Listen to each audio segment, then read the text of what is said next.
अमृताच्या या क्षणाने मोहरावी फुलपाने, या सुगंधी संस्कृतीचा श्वास घ्यावा मोकळा, हा मंगलमय सोहळा, हा मंगलमय सोहळा.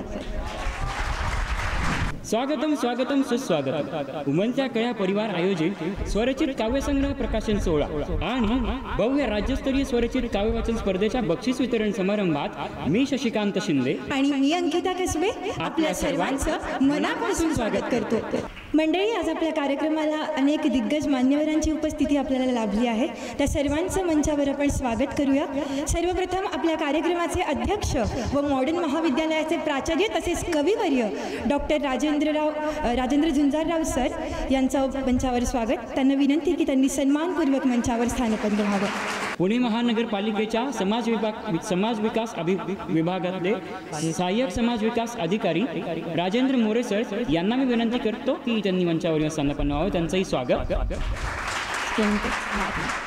तसेच अभिरुची प्रकाशन संस्थेच्या संस्थापिका सर्वा डॉक्टर वैजयंतीमाला जाधव मॅडम याही इथे उपस्थित आहेत. त्यांचंही मनापासून स्वागत. त्यांनाही विनंती की त्यांनी मंचावर स्थानपन्न व्हावं.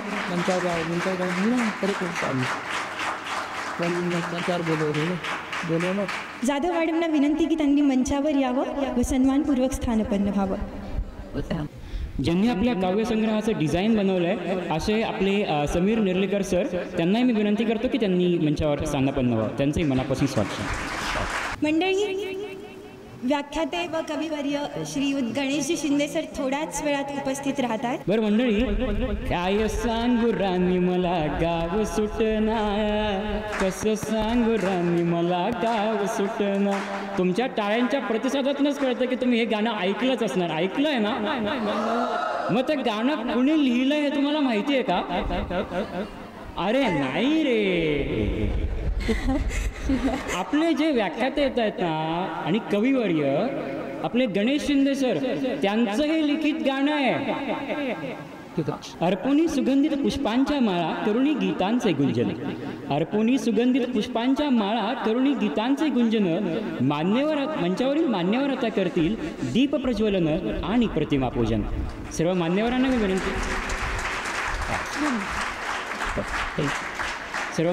विनंती करतो की त्यांनी दीपप्रज्वलन आणि प्रतिमा पूजन करा. तमसो मा ज्योतिर्गमय म्हणजेच अंधाराकडून उजेडाकडे. मित्रांनो, आपल्या अंधांच्या जीवनात प्रकाश टाकणारे लुईस ब्रेल खरं तर यांनी केलेली जी ब्रेलची क्रांती आहे त्यामुळेच आपण आपले विचार व्यक्त करू शकतो स्वतंत्रपणे. तर त्यामुळेच आपण आज त्यांच्या प्रतिमेचं पूजन करतोय. आणि आपले प्रेरणास्थान, सगळ्यांच्या आयुष्यातले प्रेरणास्थान डॉक्टर हेलन केलर, जे की 1880मध्ये त्यांचा जन्म झाला आणि सुदृढ बालिका ती जन्माला आली होती. त्यानंतर त्या अचानक आजारी पडल्या. त्या तापामुळे त्यांना डेफलाईन आलं. त्या बोलू शकत नव्हत्या, ऐकू शकत नव्हत्या आणि दिसूही शकत नव्हतं त्यांना. तरी पण त्यांनी खूप मोठं काम आपल्या अण्णांच्या जीवनात क्षेत्रात केलेलं आहे. The story of my life यांची बायोग्राफी, म्हणजे त्यांची स्वतःची बायोग्राफी ही त्यांनी लिहिलेली आहे.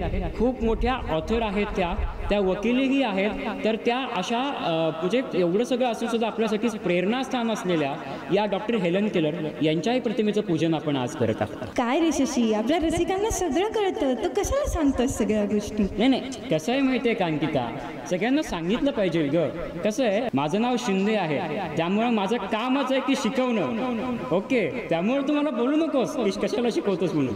मंडळी, अतिथी देवो भव ही आपली भारतीय संस्कृती आहे आणि त्याच संस्कृतीला जपत आज आपण आपल्याला लाभलेल्या सर्वच दिग्गज मान्यवरांचं भेट देऊन स्वागत करूया. तर सर्वात पहिले आपल्या कार्यक्रमाचे अध्यक्ष आणि मॉडर्न महाविद्यालयाचे प्राचार्य तसेच कविवर्य आपले माननीय डॉक्टर राजेंद्र झुंजारराव सर यांचं स्वागत करण्यासाठी मी जितेश कांबळे यांना विनंती करतो की त्यांनी त्यांचं स्वागत करावं.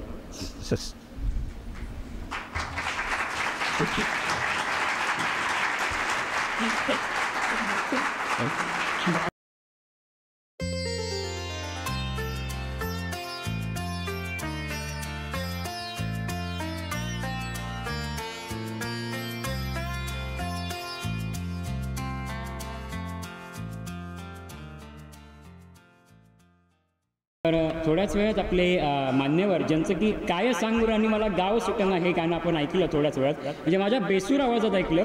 ते तुम्ही आधी चांगल्या आवाजात ऐकलंच असणार आहे ऑफकोर्स. तर ते कविवर्य गणेश शिंदे आपल्यासोबत म्हणजे आपल्याकडे येतात आले, त्यांचं जोरदार टाळ्यांनी स्वागत करायचं आहे.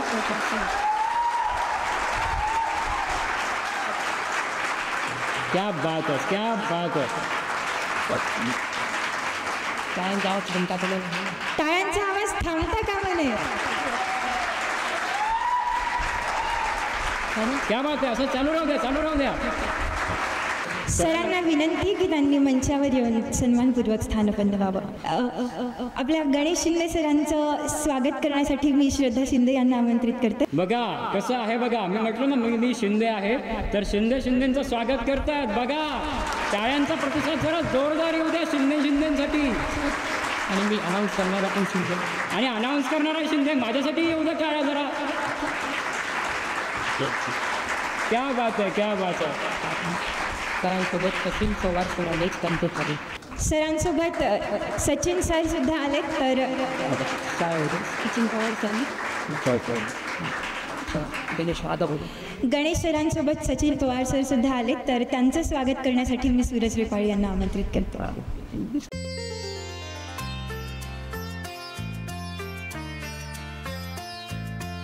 महानगरपालिकेच्या समाज विकास विभागाचे मोरे सर यांचं स्वागत करण्यासाठी मी मारुती कांबळे यांना आमंत्रित करते.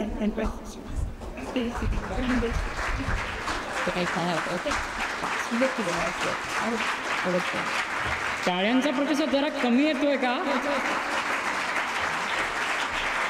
नाही कमी येतोय, अजून सुद्धा खूप कमी येतोय. अरे अरे बंदच झालं. ठीक आहे.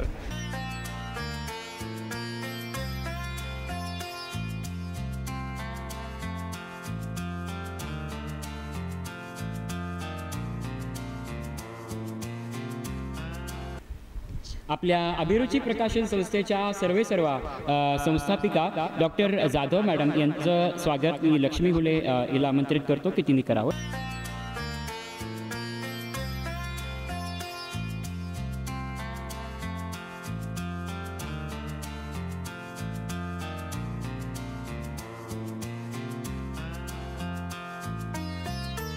काव्यसंग्रहाची डिझाईन केली आहे, जी डिझाईन बनवली आहे, असे आपले समीर नेर्लेकर सर यांचं स्वागत करण्यासाठी मी सोनाली चहाकर यांना आमंत्रित करतो की त्यांनी त्यांचं स्वागत करावं. बरं का, आडनाव जरी चहाकर असलं तरी चहा अजिबात न बनवता येणारी अशी सोनाली चहाकर आहे. ती आज स्वागत करते.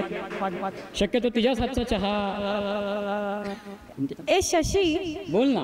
तुला जर उमलत्या काळाचा प्रवास सांगायचा असेल तर तू कसा सांगशील रे? आता मी एवढ्या वेळ इथं उभा होतो बरं का, तर तेवढ्या वेळात मी खरं सांगितलं असतं यार. म्हणजे मला 1-2 तास तरी लागतील उमलत्या काळात समजवायला सगळ्यांना. आणि मग आपला प्रोग्राम कधी करायचा? उद्यावर ढकलूयात का? नाही, एवढे सगळे उद्या येणार नाही. तू त्यांची सगळ्यांची सोय करशील का? अरे हो, ते पण आहे यार. जाऊ देत. ऐक जाऊ देत. हे सगळं सांगण्यासाठी ना आपल्याकडे काहीतरी आहे. काय आहे बरं? विसरलास? सांग ना तू, सांग. तू जसं छोट्याशा मेंदूला ताण नको देऊस. आपल्याकडे ना प्रास्ताविक आहे. हो का? मग तेच करण्यासाठी आपण आमंत्रित करूयात की आपल्याच मित्राला, म्हणजे शुभम नरवडेला. नमस्कार. आगतम स्वागतम सुस्वागतम. उमलत्याकडे आयोजित स्वरचित काव्यसंग्रह प्रकाशन तसेच राज्यस्तरीय भव्य स्वरचित काव्यवाचन स्पर्धेचा बक्षीस वितरण समारंभ या कार्यक्रमामध्ये मी शुभम आपलं सर्वांचं पुन्हा एकदा मनपूर्वक स्वागत करतो. खरं तर प्रास्ताविक ही खूप महत्त्वाची जबाबदारी मला मिळाली, ज्यामधून जो तो बोलला 1 तासभर लागेल प्रवास सांगायला, त्यासाठी मला मिळाली 5 मिनिटं. या 5 मिनिटांमध्ये मला हा प्रवास उलगडायचा आहे. अतिशय कठीण, मात्र प्रयत्न करूयात. उमलत्या कळ्या, अगदी साधं, सोपं, सरळ, तरल आणि तितकंच सुंदर नाव उमलत्या कळ्या. आणि हो, उमलत्या कळ्याचा प्रवासही तितकाच सुंदर बरं का. ही कल्पना कशी सुचली ऐकायची का तुम्हाला? उमलत्या कळ्या. सहज आपल्या पुण्यामधील सर्वांना माहिती आहे, पुण्याच्या मध्यवर्ती भागामध्ये पर्वती पायथा म्हणून ठिकाणी अगदी रमणीय प्रेक्षणीय निसर्गाच्या सानिध्यात अशा ठिकाणी आम्ही नेहमी फिरायला जायचो, मित्रमैत्रिणींचा आमचा ग्रुप. अशा वेळी एकदा गेलो होतो. 12वी नुकतीच झाली होती आणि 12वी झाल्यानंतर आपल्या सर्वांना माहिती आहे की प्रत्येकाच्या दिशा या वेगवेगळ्या असतात नाही का. प्रत्येक जण वेगवेगळ्या मार्गाला जातो, वेगळे करिअर निवडतो. अशा वेळी एकमेकांचा संबंध एकमेकांशी संपू नये किंवा हे जिव्हाळ्याचं नातं निर्माण झालेलं तुटू नये, त्यासाठी आपल्याला जोडून ठेवणारं काहीतरी माध्यम हवं असा एक विचार मनामध्ये आला आणि त्याच वेळी कल्पना सुचली. उमलत्या कळ्या पर्वतीच्या उंच टेकड्यावरून नवनिर्मितीचं बीज मातीत पडलं आणि त्यातून साकारलं आजचं हे उमलत्या कळ्या.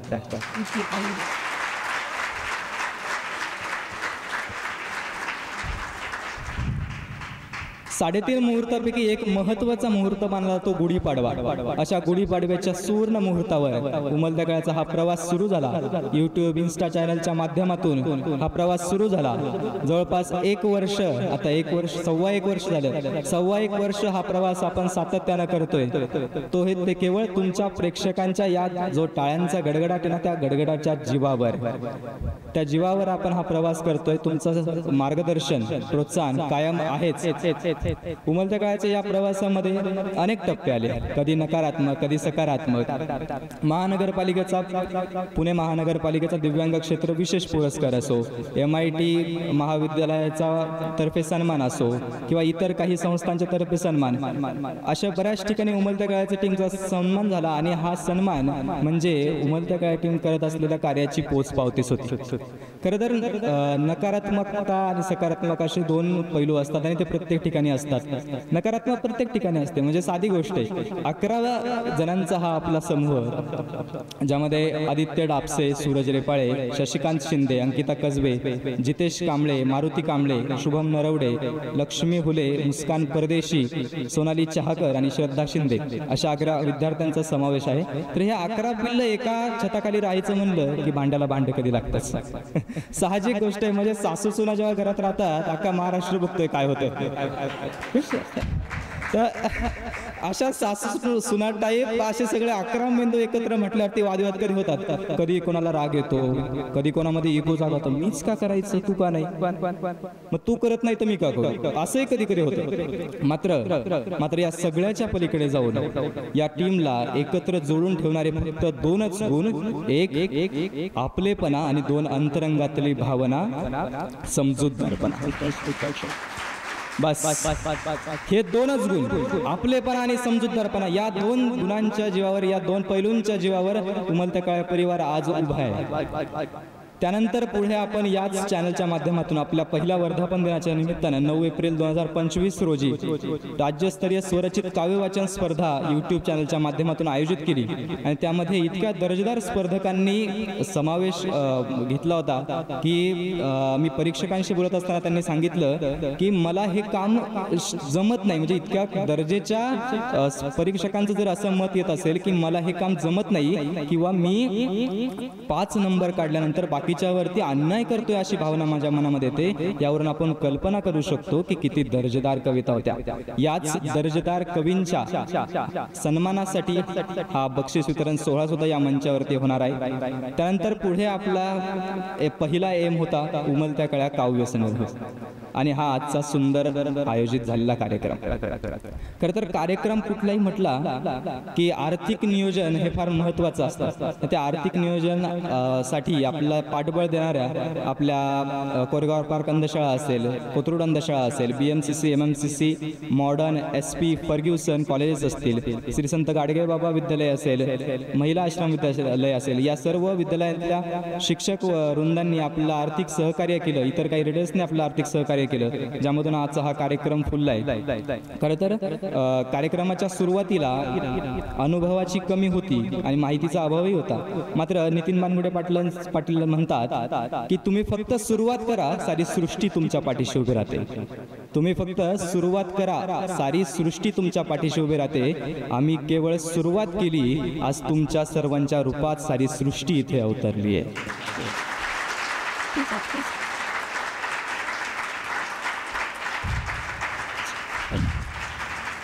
उमलत्या काळाचा हा प्रवास असाच पुढे कायम चालू राहील. तुमच्या सर्व प्रेक्षकांचं पाहुण्यांचं प्रेम आमच्या पाठीशी असंच कायम राहू द्या. हा टाळ्यांचा प्रतिसाद कायम पुढे राहू द्या आणि हे कामही सातत्यानं चालू राहील. 11 पाखरं झेपावतील नभात मोकळ्या, 11 ही पाखरं झेपावतील नभात मोकळ्या, सुगंधी बागा फुलवतील उमलत्या कळ्या, फुलवतील उमलत्या कळ्या. धन्यवाद.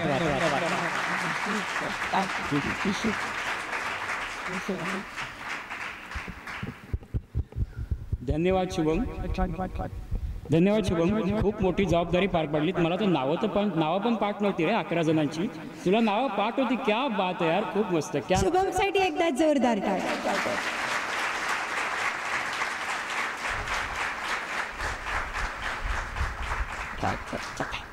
मंडळी, आज आपल्याला खरं तर अनेक दिग्गज मान्यवर इथे लाभणार होते, पण काही कारणास्तव ते इथे येऊ नाही शकले. पण त्यांनी त्यांच्या शुभेच्छा मात्र आपल्यापर्यंत पोहोचवल्या आहेत. त्या कशाच्या माध्यमातून? तर चित्रफितीच्या माध्यमातून. आता आपण त्याच चित्रफिती पाहणार आहोत. तर अंकिता, तुला काय वाटतं बरं, पहिलं कोण येईल बरं आपल्या भेटीला त्यांच्या चित्रफितीच्या माध्यमातून? कोण आहे? माहिती नाही का? बरं ठीक आहे, मी तुला थोडीशी हिंट देतो बरं का. बघ, मी मोर्चा नेला नाही, मी संपही केला नाही, मी निषेध सुद्धा साधा कधी नोंदवलेला नाही. कळलं का तुला अंकिता? सांगितलं ना ऑडियन्सने जाता. मला आठवत नसलं तरी ऑडियन्सला माहिती आहे रे. अरे आपले प्रेक्षक तेवढे साहित्यप्रेमी आहेस, तू नाही आहेस ग. तुझं जाऊ दे. मग आता बस शिंदेची शहाण पण मला शिकवू नकोस. हो का? बरं ठीक आहे. आपण बोलूया की संदीप खरेंना आपल्यासाठी. तर व्हिडिओ प्लीज. नमस्कार, मी संदीप खरे. आज फारच छान दिवस आहे, कारण माझ्या 11 अंध मित्रमैत्रिणींनी आज उमलत्या कळ्या या नावाचा काव्यसंग्रह ते प्रकाशित करणार आहेत. तर फारच चांगला प्रसंग आहे. मुळात मला असं वाटतं की कविता लिहिण्यासाठी आपण ज्याला रोजच्या जगण्यामध्ये बघणं म्हणतो त्याच्या पलीकडे जाऊन बघायला लागतं, ती नजर लागते. तर इतक्या निरागस वयामध्ये या मुलानं ती नजर लाभली आहे आणि त्या इतक्या आस्थेने प्रेमाने कवितेच्या वाटेवरती चालू लागले आहेत. तर एक कवी म्हणून, एक रसिक म्हणून मला खूप आनंद होतोय. त्यांना खूप खूप शुभेच्छा देतो मी. आणि नाव त्यांनी फार सार्थ ठेवलेलं आहे, कारण इतक्या निरागस वयामध्ये काव्यसंग्रहाचं नाव उमलत्या कळ्या असणं हे अगदी साहजिक आहे. पण माझ्या शुभेच्छा अशा आहेत की या वाटेवर ते निष्ठेने चालत राहतील, आवडीने चालत राहतील, ज्याला आपण पॅशन म्हणतो त्या पॅशननी चालत राहतील. आणि मग या कळ्यांची फुलं व्हायला वेळ लागणार नाही आणि फुलं नक्कीच सगळ्या जगाला सुगंध देणारी, मनमोहक, फार छान रंगांची अशी फुलं असणार आहेत असं मला विश्वास आहे. तेव्हा पुन्हा एकदा खूप खूप अभिनंदन आणि खूप खूप शुभेच्छा. धन्यवाद संदीप सर, आपल्या शुभेच्छा खरंच खूप मौल्यवान आहेत. तुम्ही इथे उपस्थित नसलात तरी पण शुभेच्छा. ओके. सो मंडळी, यानंतर आपण अशा व्यक्तीची चित्रफित बघणार आहोत, शुभेच्छा ऐकणार आहोत, ज्यांना खरं तर आपण अनेक TV चॅनल्सच्या माध्यमातून निवेदिका म्हणून बघतो. अशा आपल्या सर्वांच्याच लाडक्या खरंच आहेत त्या सर्वांच्या लाडक्या म्हणून. सर्वांच्याच लाडक्या अभिनेत्री, कवयित्री निवेदिका स्पृहाताई जोशी. नमस्कार, मी स्पृहा जोशी. माझ्या 11 अंध मित्रमैत्रिणींनी एकत्र येऊन एक उमलत्या कळ्या या नावाचा काव्यसंग्रह लिहिला. हे नाव इतकं गोड आहे, मला फार आवडलं. आणि आता त्या काव्यसंग्रहाचा प्रकाशन सोहळा पार पडणार आहे. मला फार आवडलं असतं या सोहळ्यात प्रत्यक्ष सहभागी होऊन या सगळ्या मित्रमैत्रिणींना शुभेच्छा द्यायला, पण आधी ठरलेल्या कार्यक्रमांमुळे, प्रयोगांमुळे मला तिथं प्रत्यक्ष असणं शक्य नाही. पण फार आनंद होतोय, कारण कविते इतकी आपलं आयुष्य सुंदर बनवणारी दुसरी कुठलीच गोष्ट नाही. आणि त्या प्रवासावर, त्या शोधावर आता ही सगळी मंडळी निघाली आहेत. माझ्याकडून त्यांना मनापासून शुभेच्छा. आणि हा काव्यसंग्रह ही फक्त सुरुवात आहे. आणखीन त्यांचं साहित्यिक जे जीवन आहे यापुढचं ते सुद्धा या उमलत्या कळ्या या नावासारखंच आणखी आणखी उमलत फुलत बहरत राहू दे, या माझ्याकडून शुभेच्छा.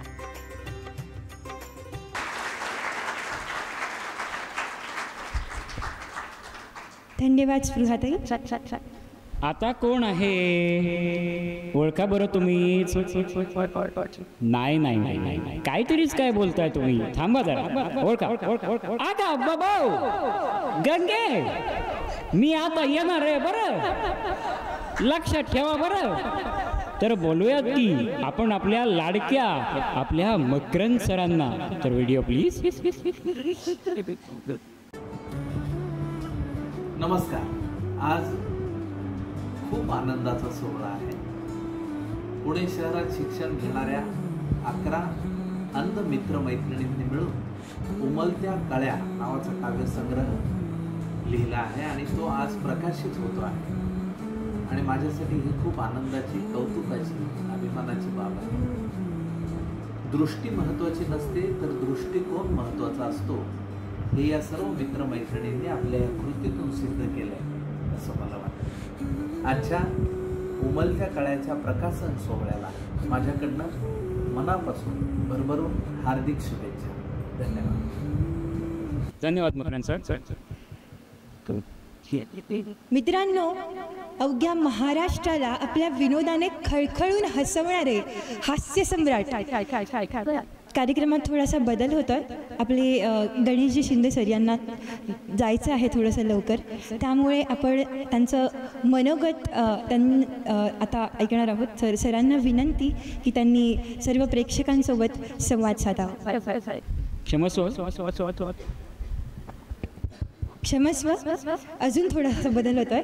सर्व मान्यवरांना विनंती की उमलत्या कळा स्वरचित काव्यसंग्रहाचं प्रकाशन त्यांनी करावं.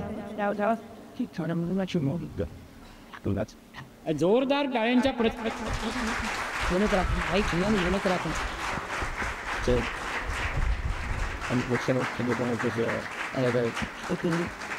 तर मंडळी, तुम्हाला माहिती आहे का की उमलत्या कळ्याच्या एक 4 ओळी आहेत, त्या मी तुम्हाला ऐकवतो. गुलाबी पहाट सोबतीला बांधूया स्वप्नांचा मनोरा, किरणे सोनेरी अवतरली फुलवूया गुलाब मोगरा. स्वप्नपूर्तीसाठी पाखरे निघाली उमेदीने जगा वेगळ्या, सुगंधी बाग फुलवूया उमलत्या कळ्या फुलवूया. अशाच या कळ्या फुलतायत. त्यांच्या प्रयत्नातून, तुमच्या प्रोत्साहनातून, तुमच्या प्रेमातून, तुमच्या प्रतिसादातून या कळ्या आता फुलतायत. म्हणजेच आपला काव्यसंग्रह उमलत्या कळ्या काव्यसंग्रह प्रकाशित होतोय. तर जोरदार टाळ्या वाजवून या कार्यक्रमाची शोभा वाढवावी. जोरदार. आता काय सांगू रामी मला गाव. अरे खूप वेळा गाव सुटत नाहीये माझा, थांबा जरा. आता गणेश शिंदे सर येतील आपलं मनोगत व्यक्त करण्यासाठी. त्यांना ही एक विनंती की सर त्यांनी प्लीज आपल्या काव्यसंग्रहातली एक कविता वाचा. धन्यवाद. काव्यसंग्रहातली एक कविता सादर नाही तुम्ही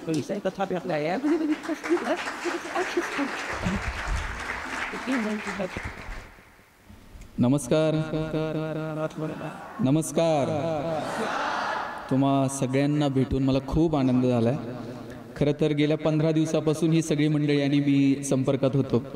काल रत्नागिरीला एक प्रोग्राम होता आणि असं वाटलं होतं की रात्रभर प्रवास करून येण्यापेक्षा सकाळी निघावं. आता एक गणेश कलाकडा मंदिरला एक कार्यक्रम आहे, पण मी म्हटलं थोडासा त्रास सहन करून जर रात्रीतून प्रवास केला तर तुम्हा सगळ्यांना भेटणं शक्य होईल.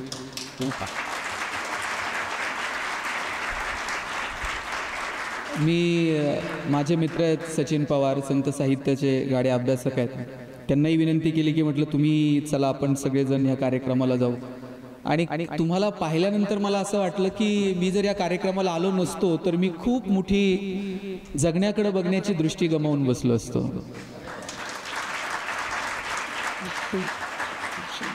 उमलत्या कळ्या हे जे हा काव्यसंग्रह आहे, तुम्ही वयातच ते आहात. हे सगळे मंतरलेले दिवस असतात. हे कॉलेजचे दिवस असे असतात की एरवी हिरवं दिसणारही अचानक गुलाबी दिसायला लागतं. आणि अशा वयात असंच काहीतरी सुचलं, यात काय वेगळं आहे मला असं वाटत नाही. हे सुचलंच पाहिजे. खरं तर एक रतन थियम नावाचे एक दिग्दर्शक होते आणि त्यांना एकदा पत्रकारांनी विचारलं की तुम्ही कायम आयुष्यात नाटकं केली, कधी चित्रपट केले नाही, तुम्ही का कायम नाटकांवरतीच काम करत राहिलात? तेव्हा त्यांनी सांगितलं होतं की चित्रपटातला एखादा कलाकार, त्याला असा एखादा संवाद असतो की हा बघ चंद्र, हा बघ चंद्र म्हटल्याबरोबर कॅमेरा बरोबर आकाशाकडे जातो आणि थिएटरमधल्या सगळ्या प्रेक्षकांना चंद्र दिसतो. नाटकात तसं नसतं. नाटकातला कलाकार असा भारावून पडद्याकडे हात करतो आणि म्हणतो हा बघ चंद्र, आणि प्रेक्षकांना खरं तर पडद्यावर काहीच नसतं, तरीही प्रेक्षकांना पडद्यावरती चंद्र दिसतो, कारण तो त्यांच्या मनात असतो. आणि त्यांच्या मनातला चंद्र त्यांना दाखवता यावा यासाठी मी आयुष्यभर नाटक करत राहिलो. मला तर तुमचं विशेष वाटतंय, तुम्ही तुमच्या मनातला चंद्र जो तुम्ही पाहिलेला नाही तो लोकांना दाखवण्याचा प्रयत्न करतायत. तुम्ही किती विशेष असलं पाहिजे. आणि म्हणून आयुष्य असं मस्त जगा, बिंदास जगा, तुमच्या मस्तीत जगा. सगळं अनप्रेडिक्टेबल आहे, कशाचीच काहीच खात्री देता येत नाही. 242 जण विमानात बसून निघाले होते. कुणीतरी कुणाला तर मेसेज केला असेल, पार ते एअर होस्टेस जोपर्यंत ओरडून सांगत नाही आता मोबाईल बंद करा, तोपर्यंत आपल्याला मोबाईल चालू ठेवायचे असतात. खिडकीतनं काहीतरी शूटिंग तर घ्यायचं असतं, कोणाला शेवटचं मेसेज करायचं असतं, टेक ऑफ होईपर्यंत मोबाईल बंद नसतो. कोणाला तर सेल्फी काढून पाठवायचं असतं. पलीकडे लंडनच्या एअरपोर्टवरती कोणीतरी पाठी घेऊन उभं असेल स्वागतासाठी. स्वागत करणाऱ्यालाही माहीत नव्हतं की आता कुणीच येणार नाहीये. जे त्या प्रवासात बसले त्यांनाही माहीत नव्हतं हा आपला शेवटचा मेसेज आहे, हा आपला शेवटचा सेल्फी आहे, हा आपला शेवटचा प्रवास आहे. बरं, हे सगळं सोडा. BJ मेडिकल कॉलेजला शिकणारी ती मुलं 11वी-12वीला अभ्यास केला असेल, मग तिथे नंबर लागला असेल, मेसमध्ये जेवत्या ताटावर होती, त्यांना तर माहीतही नव्हतं हा शेवटचा घास असेल. काय घेतलेला श्वास परत सोडता येईल की नाही याची खात्री नाही आहे. त्यामुळे जे क्षण येतील ना ते असं आनंदानं जगायचे. हे दोघं तर कसलं भारी बोलत होते, इतकं सुंदर बोलत होते ते, आणि त्यांना आज जॅकेट बिकेट दिसतोय असलं भारी ना, एकदम नटून थुटून आला ते का. हे असलं छान आयुष्य तुम्ही जगा. आणि लोकांना जागृत व्हायला आहे ना मित्रांनो, कुणाला जागृत व्हायला आणि कुणाला जागृत करायला अंतर्मनाचीच दृष्टी लागते. मी तुम्हाला एक साधं उदाहरण सांगेल आणि थांबेल. एक हत्ती होता जो त्यानं खूप आयुष्यभर राजाच्या दरबारात होता, आणि राजाचंही त्या हत्तीवर एवढं प्रेम होतं, कुठेही युद्धाला निघाला तर त्याच हत्तीच्या अंबारीत बसून राजा युद्धाला निघायचा. आणि हत्तीचंही राजावर एवढं प्रेम होतं, कितीतरी युद्ध त्यानं अशी जवळून बघितलेली होती. किती तिकडून बाण येऊ दे, कितीही सैन्याचा ताफा येऊ दे, हत्ती मात्र असा युद्धात दटून उभा राहायचा. आतापर्यंत राजानं जी युद्ध जिंकली त्या सगळ्या जिंकण्यामध्ये सगळ्यात महत्वाची भूमिका जर कोणाची असेल तर ती त्या हत्तीची होती. पण वयाची मर्यादा आहे. हत्ती काही दिवसांना थकला, आता तो युद्धामध्ये नसतो, आता त्याचं वय झालं, चालायलाही जरा अडचण होते, पण राजा त्याला कुठे ना कुठे आपल्या सोबत घेऊन जात असतो. एकदा असंच प्रवासाला निघालेला असताना नदी आडवी आली आणि नदीमधून चालता चालता हत्तीचे पाय त्या नदीत रुतले. आता काहीही करून हत्तीला पुढे येता येत नव्हतं. सगळे प्रयत्न केले, सैन्यानं ओढून बघण्याचा प्रयत्न केला, हत्ती मात्र जो नदीत फसला तो नदी पार करायला तयार नाही. राजाला वाटलं करावं का. त्याला लहानपणापासून सांभाळणारा एक माहूत होता. तो माहूत आता राजाच्या दरबारात नव्हता, तो आता गौतम बुद्धांचा शिष्य झालेला होता. राजाला वाटलं ज्यानं आयुष्यभर याला सांभाळलंय त्या माहूताला तरी बोलू की बाबा रे तुला काही आयडिया आहे का, बघ जरा याला बाहेर कसं काढायचं. त्या माहूताला बोलवलं आणि माहूताला सांगितलं लहानपणापासून तू याला सांभाळत आलाय, आम्ही सगळे प्रयत्न करून दमलो. अरे युद्धामध्ये असा तो धावून जायचा आणि आता तो 2 पावलं टाकायला तयार नाही. माहूत म्हटलं एवढंच आहे ना, थांबा. युद्धाच्या अगोदर तुम्ही काय करता, ते शंख फुंकले जातात, ती रणभेदी फुंकली जाते, तुम्ही युद्धाची तयारी करा. युद्धाला जशी रणभेदी फुंकली जाते तशी तुम्ही फुंका, ढोल ताशे वाजवायला सुरुवात करा, युद्धाचा प्रसंग उभा राहील असं वातावरण निर्माण केला. इकडं रणभेदी फुंकली गेली, शंख फुंकला आणि हत्तीनं असा काही चित्कार फुंकला की कुणाच्याही मदतीशिवाय हत्ती असा धावून पुढे आला आणि त्यानं नदी पार केली. राजानं विचारलं हे कसं शक्य झालं. म्हटलं तो आयुष्यभर लढत राहिलाय. ते वातावरण जेव्हा निर्माण झालं तेव्हा तो अंतर्मनातून जागृत झाला आणि पुन्हा ते वातावरण त्याच्यात संचारलं. सगळ्यांनी कौतुक केलं आणि हे बौद्ध भिक्खू पुन्हा गौतम बुद्धांकडे गेले आणि म्हणाले, सगळा घडलेला प्रकार सांगितला. ते म्हटले, हत्ती काही केल्यानं बाहेर यायला तयार नव्हता आणि महाराज रणभेदी फुंकली आणि हत्ती बाहेर आला. तेव्हा बुद्ध हसले आणि म्हणाले, अरे रणभेदी फुंकल्यानंतर हत्ती जागृत झाला. किती वर्ष झाले मी तुमच्यासाठी रणभेदी फुंकतोय, अजून तुमच्यापैकी कोणी जागृत झालेला नाही. जागृत करण्यासाठी लागते अंतर्मनातली दृष्टी, ती वरवरच्या अंगाने येत नाही. म्हणून माझी विनंती असेल, आपल्याला बाह्य जगाकडे नाही डोकवता येणार, पण अंतर्मनात डोकावून बघा, जगणं खूप सुंदर आहे. तुम्हा सगळ्यांना खूप साऱ्या शुभेच्छा देतो आणि थांबतो. जय हिंद, जय महाराष्ट्र. सर, अजून एक छोटीशी विनंती, तुम्ही आपल्या काव्यसंग्रहातली कोणतीही एक कविता सादर करावी. घरचा दिवा, जितेश कांबळे यांनी लिहिलेली ही कविता आहे. मुलाचं आयुष्य बालपणी किती सुंदर असतं, वाऱ्यासारखं बेधुंद इकडं तिकडं बागडत असतं. मात्र हळूहळू वय वाढत जातं, तसं जबाबदाऱ्यांचं ओझं खांद्यावर चढत जातं. शिकवलं जातं लहानपणापासून घरचा दिवा आहेस तू. शिकवलं जातं लहानपणापासून घरचा दिवा आहेस तू. वडिलांनंतर जबाबदाऱ्या पेलणारा चेहरा नवा आहेस तू. दिवा मात्र जळत राहतो, भोगत शिक्षा अघोरी. दिवा मात्र जळत राहतो, भोगत शिक्षा अघोरी. खांदा कणा ताट ठेवतो, जरी पेलत जबाबदारी. कधी शिक्षण अर्ध्यातच थांबतं, कधी स्वप्न मागे पडतं, कधी इच्छा मागे ठेवून पोरग तसंच जगतं.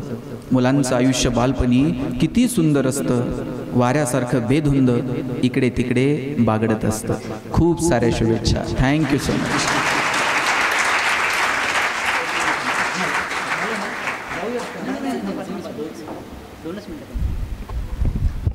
धन्यवाद सर. आता सरांचा सत्कार आपण करतोय, तर मंचावरील सर्व मान्यवरांना विनंती की त्यांनी गणेशरांचा सत्कार करावा.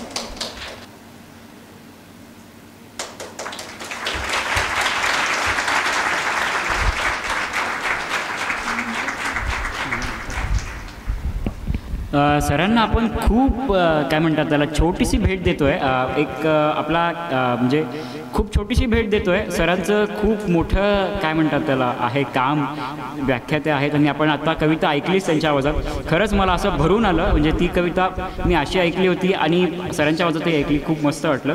तर आता मी सचिन पवार सरांना विनंती करतो की त्यांनी आपलं मनोगत. मी खूप अंतःकरणपूर्वक सर्वांना नमस्कार करतो आणि मला या सगळ्यांच्या पाठीमागे उभी असणारे प्रकाशक मंडळी, नेर्लेकर सर, प्राचार्य सर, या सगळ्यांना खूप अंतःकरणापासून धन्यवाद द्यायचे. गोष्ट अशी आहे की माझ्या 11-12 मित्र एकत्र येऊन लिहिण्याचा काही एक प्रयत्न जो करतायत, तो प्रयत्न खूप मोठा आहे. पण मी काही कविता पाहिल्यात आत्ता बसल्या बसल्या. सर्वसाधारणपणे आपण जेव्हा विचार करत जातो की एखाद्या इंद्रियाच्या संदर्भानं मर्यादा असणारी व्यक्ती कशा पद्धतीने व्यक्त होते, असा प्रश्न जेव्हा मला पडतो आणि आपण एका टिपिकल पद्धतीनं पाहत जातो, तर मी फक्त एवढं म्हणेल की हा सगळा कविता संग्रह जो आहे आपल्या अशा पद्धतीने जे साचेबंद विचार करणं आहे प्रज्ञाचक्षू विद्यार्थ्यांच्या संदर्भानं, तर मोडणारा असा हा कविता संग्रह असणार आहे. आणखीन एक गोष्ट अशी आहे की एक इंद्रिय जेव्हा अधू असतं त्यावेळेस जगण्याकडे पाहण्याच्या दृष्टिकोनासोबत काही जबाबदाऱ्याही वाढतात आणि कधी कधी मिळणारी एक स्पेशल ट्रीटमेंट आणि दुसऱ्या बाजूला काय म्हणूयात की होणारा अपमान, अशा दोन्ही पातळ्यांवर एक माणूस कशा पद्धतीने विचार करतो. आणि त्यातही याच्यामध्ये ज्या मुली असतील तर त्या मुली या सगळ्या जगाच्या व्यवहाराकडे कसं पाहतात, अशी सगळी उत्सुकता घेऊन हा कविता संग्रह मी वाचणार आहे. माझ्या साऱ्या मित्रांना मी खूप मनापासून शुभेच्छा देतो. आणि या ज्या कळ्या आहेत या उमलत्या कळ्या आहेत आणि मी सांगू की मला असं वाटतं की या कळ्यांना मोहर येईल. ज्ञानेश्वर महाराज जसं म्हणाले की मोगरा फुलला फुले बेची तासी बहरू कळियासे आला, असा या कळ्यांना बहर येऊ. रामकृष्ण हरी. धन्यवाद.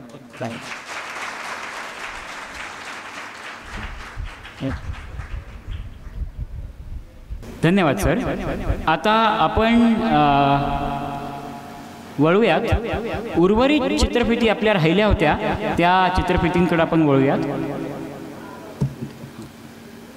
मंडळी, अवघ्या महाराष्ट्राला आपल्या विनोदातून खळखळून हसवणारे हास्य सम्राट भरत गणेशपुरे सर, तर यांची चित्रफित आता आपण बघणार आहोत. Video please. हाय, नमस्कार. मी भारत गणेशपुरे आणि 11 अंध विद्यार्थी विद्यार्थिनी मित्र मैत्रिणी मिळून एक काव्यसंग्रह लिहिला आहे. त्याचं नाव आहे उमलत्या काळा. उमलत्या काळाचा खरं तर प्रकाशन सोहळा आहे. त्या सोहळ्यामध्ये यायचं होतं, पण कार्यबाहुल्यामुळे जरा काही जमलं नाही. पण या सगळ्या आमच्या मित्रमैत्रिणींना माझ्याकडनं खूप खूप शुभेच्छा. असंच काही दर्जेदार लिखाण तुमच्या हस्ते भविष्यात पण होत राहो ही ईश्वरचरणी प्रार्थना करतो. आणि या तुमच्या काव्यसंग्रहाला मनापासून खूप खूप खूप शुभेच्छा देतो. ऑल दी बेस्ट आणि असंच कार्य पुढे करत राहा ही ईश्वरचरणी प्रार्थना करतो. परत परत धन्यवाद. धन्यवाद भरत सर. आता कोण आहे माहिती आहे का तुम्हाला? आता तुम्ही बरोबर ओळखलं होतात ना, तेच आपले व्याख्याते, ज्यांच्या व्याख्यानातून ज्यांच्या भाषणातून आपण प्रेरणा मिळवतो. विद्यार्थीच नाही तर अनेक लोक त्यांच्या भाषणातून, अनेक लोक त्यांच्या व्याख्यानातून प्रेरणा मिळवतात. असे आपले व्याख्याते आणि प्राध्यापक श्री डॉक्टर नितीन बांगुडे पाटील यांची आपण चित्रफित ऐकूयात. तर ऐकूयात व्हिडिओ प्लीज. नमस्कार. 11 अंध विद्यार्थी विद्यार्थिनींनी एकत्र येऊन कागदावर त्यांच्या भावना प्रकट केल्या. त्यांच्या त्या कवितांचा कविता संग्रह उमलत्या काळ्या या नावानं आता प्रकाशित होतो आहे. खर तर प्रत्येकात प्रचंड सामर्थ्य असतं, फक्त ओळखता यायला हवं. आपल्यातील कमतरताना बलस्थानं मानून त्याच्या बळावर स्वतःचा कर्तृत्वध्वज फडकावता यायला हवा. मला मनस्वी कौतुक या विद्यार्थी विद्यार्थिनींचा की ज्यांनी या कविता संग्रहाची निर्मिती केली. खरं तर आपल्या सगळ्यांचं स्नेह माझ्याशी आहेच आणि आपण प्रामाणिकपणे इच्छा व्यक्त केली की या सोहळ्याला मी यावं. पण पूर्वनियोजनामुळं मला आजच्या या कार्यक्रमाला उपस्थित राहता येत नाही. पण मी निश्चित सांगेन, आपण पुन्हा कधीतरी सगळे एकत्र येऊया. आपल्या या प्रकाशन सोहळ्यासाठी मी मनपूर्वक शुभेच्छा देतो. असेच व्यक्त होत राहा, लिहित राहा. धन्यवाद. धन्यवाद सर. मंडळी, आज आपल्याला लाभलेले समाज विकास अधिकारी राजेंद्र मोरे सर यांना सुद्धा काही कारणास्तव जायचं आहे. तर त्यांना विनंती की त्यांनी त्यांचं मनोगत व्यक्त करावं. आणि अजून एक छोटीशी विनंती की त्यांनीही आपल्या काव्यसंग्रहातली एक कविता सादर करावी इथं, ही विनंती. धन्यवाद. थँक्स. खूप खूप धन्यवाद. सुरुवातीलाच गौरवचं खूप मनापासून आभार मानतो. त्याच्यामुळे मला या कार्यक्रमाचा भाग होता आला आणि माझा सुट्टीचा दिवस सत्कारणी लागला. गौरव आणि राष्ट्रीय दृष्टीहीन संघ असेल किंवा पुणे शहरातील वेगवेगळे जे दिव्यांग आहेत ते दिव्यांग नेहमीच माझ्या संपर्कात असतात. माझ्याकडे महानगरपालिकेचा दिव्यांग कल्याणकारी योजना विभागाचं कामकाज ती जबाबदारी माझ्याकडे आहे. त्याच्यामुळे या मुलांशी आता गेल्या 3 वर्षापासून माझं सातत्यानं संपर्क असतो. कधी कधी स्वतःचीच लाज वाटते आपल्याला की आपल्याकडे परमेश्वराने एवढ्या सगळ्या गोष्टी देऊनही आपल्याला त्या सगळ्या गोष्टींचा उपयोग करता येत नाही आणि वापर करता येत नाही.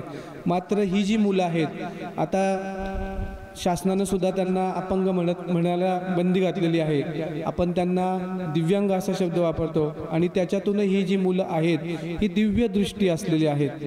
या दिव्य दृष्टी असलेल्या मुलांनी त्यांचं ते दिव्य मन आहे, या मनाचा वापर करून त्याला स्मरून समाजामधील त्यांच्या वैयक्तिक जीवनामधील जे आलेले अनुभव आहेत या अनुभवाच्या मदतीने त्यांचं स्वतःचा अनुभव या काव्यसंग्रहामध्ये त्यांनी प्रकाशित आज केलेला आहे. महानगरपालिकेच्या मार्फत त्यांना आपण जागतिक दिव्यांग दिनाच्या निमित्ताने जो कार्यक्रम घेतला होता तर त्यांचं उमलत्या काळा नावाचं जो YouTube चॅनल आहे त्याच्यावरचं जे सगळं काम आहे ते पाहून आपण त्यांना मागच्या वर्षी प्रोत्साहन देण्यासाठी त्यांचा सत्कार केलेला होता आणि मला खात्री आहे की ही मुलं नक्कीच पुढे आयुष्यामध्ये खूप चांगल्या पद्धतीने काम करतील.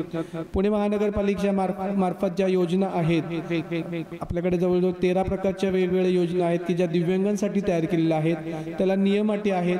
त्या नियम अटीमध्ये बसणाऱ्या सगळ्याच दिव्यांगांना याचा लाभ घेता यावा यासाठी समाज विकास विभाग कार्यरत आहे आणि हे जे सगळे दृष्टीहीन बांधव आहेत किंवा जे दिव्यांग आहेत हे मला खूप चांगल्या पद्धतीने याच्यामध्ये सहकार्य करतात आणि या सगळ्यांमुळेच आमच्या पुणे महानगरपालिकेला चांगल्या पद्धतीने काम करता येतं. उमलत्या काळ्या प्रकाशनाच्या निमित्तानं आल्यानंतर गाडीवरच मी मगाशी मॅडमशी पण आपल्या ज्या संपादक आहेत त्यांच्याशी पण मगाशी बोललो, सरांशी पण बोललो की त्रिदल नावाचं पुस्तक फर्स्ट इयरला होतं आम्हाला. त्या त्रिदलमध्ये कुसुमाग्रज, इंदिरा संत आणि बालकवींच्या कविता होत्या. तर त्याच्यामधली एक श्रावण महिन्यातली कविता थोडीशी गाडीवरती येते आता गुणगुणत आलो. श्रावण मासी हर्ष मानसी हिरवळ दाटे चोहीकडे, क्षणात येते सरसर शिरवे क्षणात फिरुनी ऊन पडे, वरती बघता इंद्रधनुचा गोफ दुहेरी विणलासे, मंगल तोरण काय बांधले नभो मंडपी कुणी भासे, बला कमाला उडता भासे कल्पसुमांची माळ चिते, उतरून येती अवनीवरती ग्रह गोलचकी एकमते. अशी सुंदर कविता या कार्यक्रमाच्या निमित्ताने मला रिकॉल करता आली. याचं सगळ्यांना या गौरवलाने त्यांना आभार देतो. कॉलेजच्या काळामध्ये मी सुद्धा थोड्याफार कविता करायचो, पण ती जी प्रतिभा आहे ती प्रतिभा सगळ्यांनाच लाभत नाही. ही जी प्रतिभा या मुलांना लाभलेली आहे, 11 जणांची खेळाडूंची टीम जशी असते तशी आपली टीम आहे. यामध्ये यांचा जे टीम मेंबर आहेत मगाशी बोलताना बऱ्याच गोष्टी डिस्कस केल्या, तर त्यांनी सुद्धा सांगितलं भांडणं होतात, मतभेद होतात, पण सगळ्या गोष्टी सांभाळून ही टीम तुटणार नाही. ही टीम कशी कार्यरत राहील याच्यावरती आपण सगळ्यांनी मिळून काम करणं खूप गरजेचं आहे. माझा 1992 पासूनचा गरवारे कॉलेजचा जो ग्रुप येतो, आम्ही अजून 32 वर्ष झालं तरी आम्ही सगळे एकच संघ आहोत. सगळ्या प्रकारची स्थित्यंतर होत राहतात, बदल घडतात आयुष्यात, मात्र हा जो आपला ठेवा आहे, हे जे आपले मित्र आहेत, हे जे आपले सखे आहेत, यांना कधीही विसरू नका. आणि तुम्हाला परमेश्वराने जी देणगी दिलेली आहे या देणगीचा स्वतःचं जीवन उज्ज्वल करण्यासाठी, संपन्न करण्यासाठी आणि आयुष्याच्या वाटेवरती सुखाचा प्रवास करण्यासाठी नक्कीच याचा उपयोग करा, अशी मी या ठिकाणी आपल्या सगळ्यांना शुभेच्छा देतो. सगळ्यांनी विनंती केली त्याला मान देऊन मी आता या ठिकाणी एक कविता सादर करतोय. एक संध्याकाळ येते प्रसन्न हसते, शुभं करोती ऐकत ऐकत चैतन्य पसरवून जाते. एक संध्याकाळ येते मनाचा कोपरा न कोपरा व्यापून टाकते, कसल्याशा अनामिक भीतीचे सावट मनावर पांघरून जाते. एक संध्याकाळ येते वेगाने धावू लागते, पिलांच्या ओढीने झपझप घराकडे परतणाऱ्या पावलांखालून त्याच वेगात निघून जाते. एक संध्याकाळ येते अलगद येऊन थांबते, प्रेम भेटीच्या हळव्या क्षणाची नकळत साक्ष बनून जाते. अशी ही एकच संध्याकाळ प्रत्येकासाठी भिन्न रूपात येते. अशी ही एकच संध्याकाळ प्रत्येकासाठी भिन्न रूपात येते, पण शेवटी तीही रात्रीच्या काळोखात बुडून जाते. अंकिता कसबे यांची कविता आहे. धन्यवाद अंकिता. मी पुन्हा एकदा माझ्यातर्फे, माझ्या परिवारातर्फे आणि माझ्या महानगरपालिकेच्या समाज विकास विभागातर्फे सगळ्यांना शुभेच्छा देतो आणि थांबतो. धन्यवाद. धन्यवाद सर. खरं तर सरांबद्दल एक छोटीशी गोष्ट सांगायची की त्यांना सकाळीच सांगितलं होतं की सर कार्यक्रम आहे असा असा, आणि ते एका कॉलवर एका नोटवर आले आहेत. सर एकदा जोरदार टाळ्या वाजवा. आणि अजून एक मला व्यक्त करावं असं वाटतं सरांबद्दल की PMPMLच्या पासच्या बद्दल एक निर्णय झाला, तुम्हाला माहिती आहे का तो? तर तोच निर्णय आपल्या राजेंद्र सरांनी घेतला आहे. त्याच्यासाठी अजून एकदा जोरदार टाळ्या वाजवा. आपण मोरे सरांच्या हस्ते आपले जे अतिथी आहेत झुंजारराव सर आणि जाधव मॅडम यांचा सत्कार आपण करणार आहोत. तर सरांना विनंती की त्यांनी सर्वप्रथम आपल्या कार्यक्रमाचे अध्यक्ष डॉक्टर राजेंद्र झुंजारराव सर यांचा सत्कार करावा. मित्रांनो, तुम्हाला माहिती आहे का, आपले प्राचार्य, मॉडर्न महाविद्यालयाचे प्राचार्य खरंच खूप आपल्या जवळचे आहेत आणि त्यांनी आम्ही एकदा बोललो सर आम्हाला हा कार्यक्रम असा कार्यक्रम करायचा आहे, त्यांनी आम्हाला हा हॉल पूर्ण मोफत दिला आहे. खूप म्हणजे प्राचार्य नाहीत ते आपल्या वडिलांसारखे आहेत असं आम्हाला सगळ्यांना वाटतं, आपल्या सगळ्यांना वाटतं. खूप खूप धन्यवाद सर, म्हणजे हक्काचे आहेत तुम्ही आमच्या. मोरे सरांना विनंती की ज्यांनी काव्यसंग्रहाचं प्रकाशन केलं अशा जाधव मॅडम यांचा सत्कार करावा. मॅडमांनी सुद्धा रात्री मुलांसोबत बोलून आणि खरंच खूप कमी वेळेत त्यांनी हे सगळं केलं. खूप खूप धन्यवाद मॅडमसाठी एकदा जोरदार टाळ. आणि एक विशेष नमूद करायला आवडेल की आपल्या काव्यसंग्रहाची प्रस्तावना जी दिली आहे ती झुंजारराव सरांनी दिली आहे. मी मोरे सरांना अजून एकदा विनंती करू इच्छितो की त्यांनी आपले जे डिझाईन बनवली आहे काव्यसंग्रहाची असे समीर नेर्लेकर सर त्यांचाही सत्कार करावा अशी विनंती.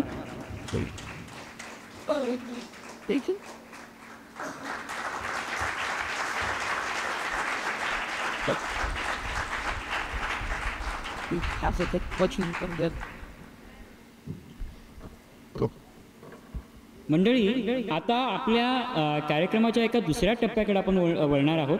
जे की आपले स्पर्धक आहेत त्यांची उत्सुकता आपण खूप ताणली असं मला वाटायला लागलं अंकिता. हो ना? हो ना. तर त्याच अजून न ताणता त्या उत्सुकतेला आपण बक्षीस समारंभाचा कार्यक्रम घ्यायचा का, बक्षीस वितरणाचा कार्यक्रम? हो, घेऊयात ना. चला, तर मग सूत्र आपण सुपूर्द करूयात आदित्य दापसे याच्याकडे. त्यापूर्वी एक अजून एक गोष्ट, थोडासा वेळ उत्सुकता ताणली जाते तुमची, खरंच दिलगिरी.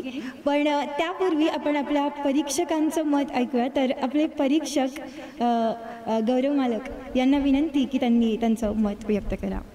आदरणीय विचारमंचावर उपस्थित आदरणीय विचारवंत मान्यवर आणि जमलेल्या माझ्या स्नेही जिगरबाज मित्रमैत्रिणींनो, मला सुरुवातीला माझे आदरणीय अत्यंत आवडते कवी गुरु ठाकूर सरांच्या ओळी या माझ्या सगळ्या मित्रांसाठी आठवत आहेत. गुरु ठाकूर असं म्हणतात की आमचे लावून अत्तर असे जगावे दुनियेमध्ये, आव्हानांचे लावून अत्तर नजर रोखुनी नजरेमध्ये आयुष्याला द्यावे उत्तर.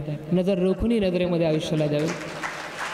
खरं म्हणजे सुरुवातीला हे दडपण होतं, कारण आजपर्यंत स्पर्धक म्हणून किंवा अनेक कार्यक्रमांचं शासकीय प्रशासकीय कार्यक्रमांचं निवेदक म्हणून बऱ्याच ठिकाणी गेलो, कविताही खूप लिहिल्या ऐकवल्या, पण परीक्षण म्हटल्यानंतर जरा खूप मोठी जबाबदारी होती, पण आव्हानं स्वीकारायची असतात असं कुठेतरी ऐकलं होतं.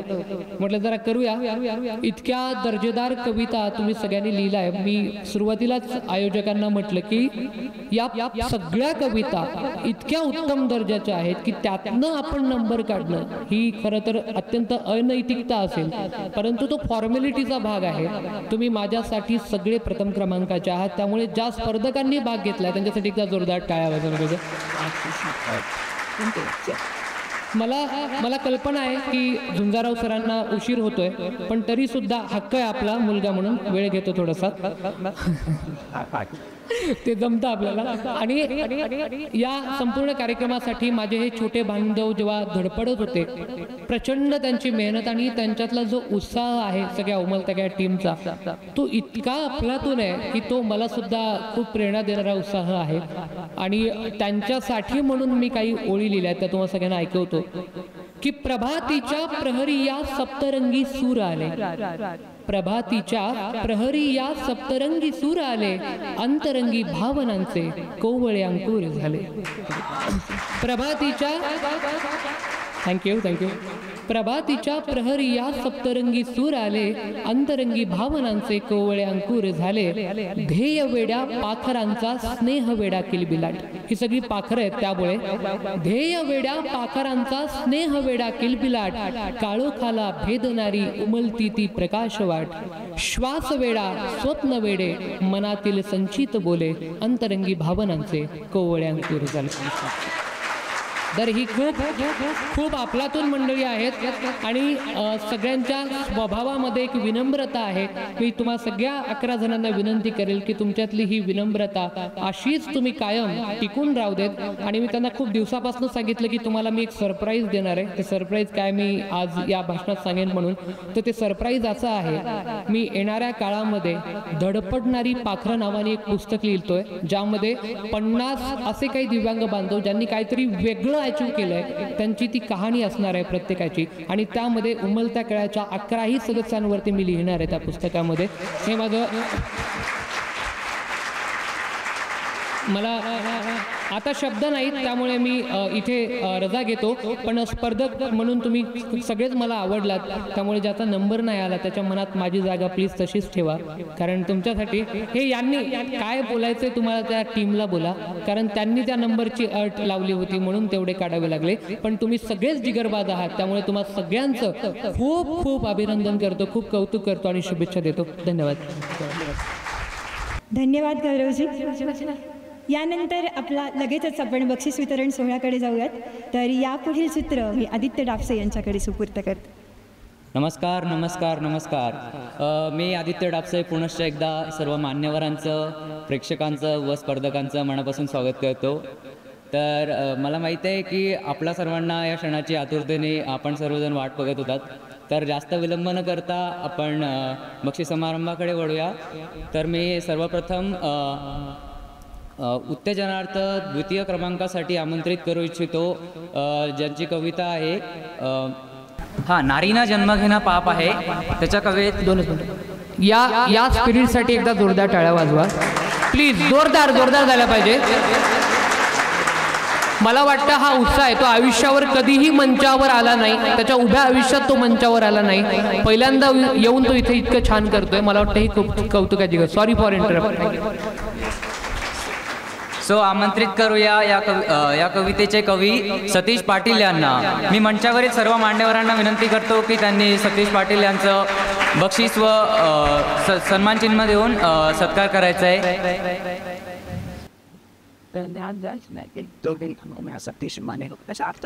सतीश पाटील उत्तेजनार्थ द्वितीय क्रमांक. जोरदार टाळ्या झाल्याच पाहिजे यांच्यासाठी.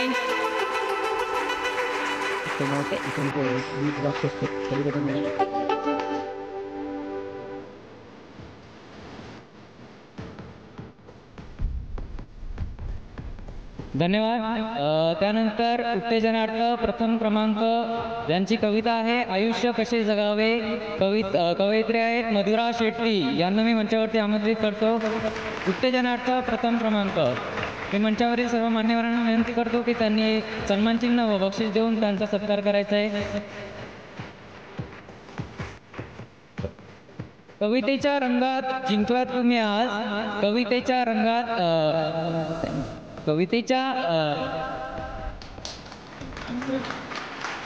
सॉरी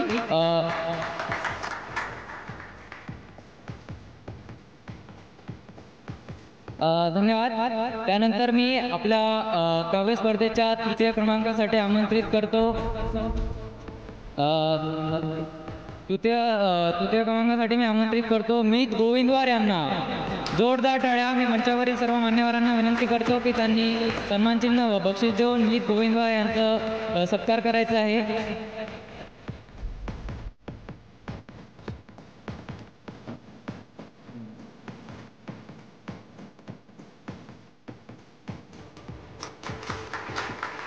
धन्यवाद. त्यानंतर मी आपल्या काव्य स्पर्धेच्या द्वितीय क्रमांकासाठी आमंत्रित करतो भाग्यश्री कुबेर यांना. हे मंचावरील सर्व मान्यवरांना विनंती करतो की त्यांनी बक्षीस व सन्मान चिन्ह देऊन त्यांचा सत्कार करायचा आहे.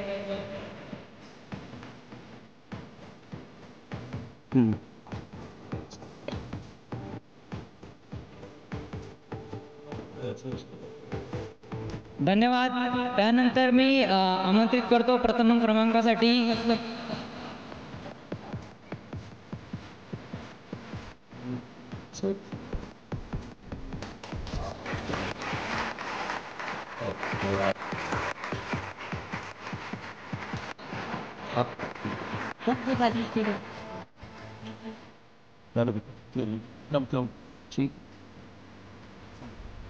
धन्यवाद.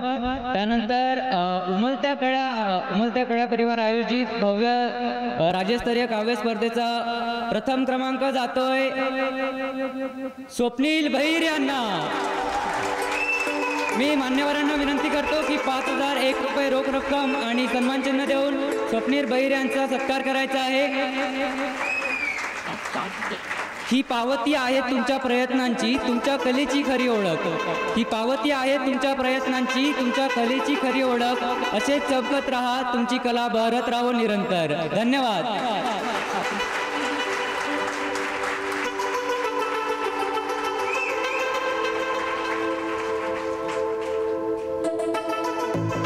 पुढील सूत्र मी परत शशिकांत आणि अंकिता यांच्याकडे सोपवतो. धन्यवाद.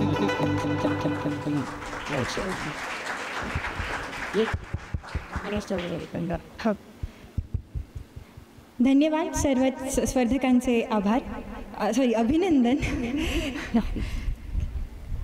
मंडळी, प्रत्येक शिंपल्यात मोती मिळत नाही. आईची सर्वच मुले शूरवीर बनत नाही. अस्तित्व अमर करते व्यक्तित्व माणसांचे. मूर्ती जरी संपली तरी कीर्ती कधीच संपत नाही. तुम्ही खरंच सर्वच स्पर्धक ज्यांनी स्पर्धेत भाग घेतला, ज्यांचा नंबर आला, ज्यांचा नंबर नाही आला, तर सगळेच शूरवीर आहात. आणि आता आपल्याला जे दिग्गज मान्यवर लाभलेत, विविध विषयातील, विविध क्षेत्रातील विविध प्रावीण्य मिळवलेले आपले दिग्गज मान्यवर आहेत, तर त्यांच्या मनोगताकडे आपण आता वळणार आहोत. तर सर्वप्रथम मी विनंती करतो माननीय श्रीयुत डॉक्टर राजेंद्र झुंजाराव सर, आपले जे मॉडर्न महाविद्यालयाचे प्राचार्य आहेत, तसेच कविवर्य आहेत, त्यांनी आपलं मनोगत व्यक्त करावं. आणि त्यांचे 18पेक्षा जास्त काव्यसंग्रह प्रकाशित झालेले आहेत.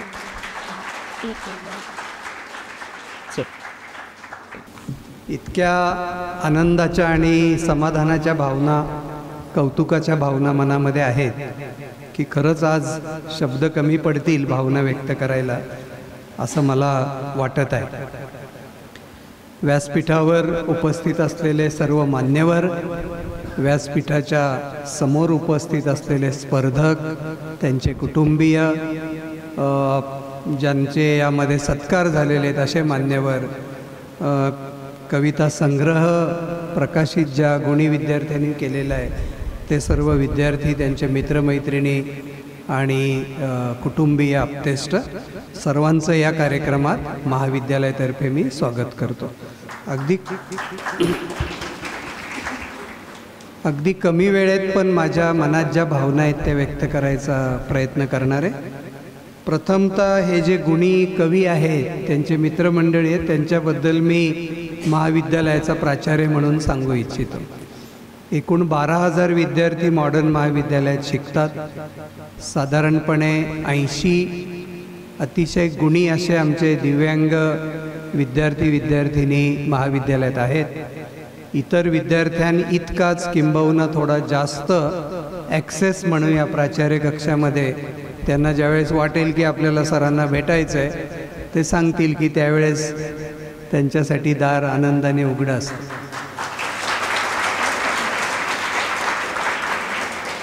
सर्वच विद्यार्थ्यांना महाविद्यालयात उत्तम मदत होत असते. प्रशासकीय कामकाज सुरू असतं.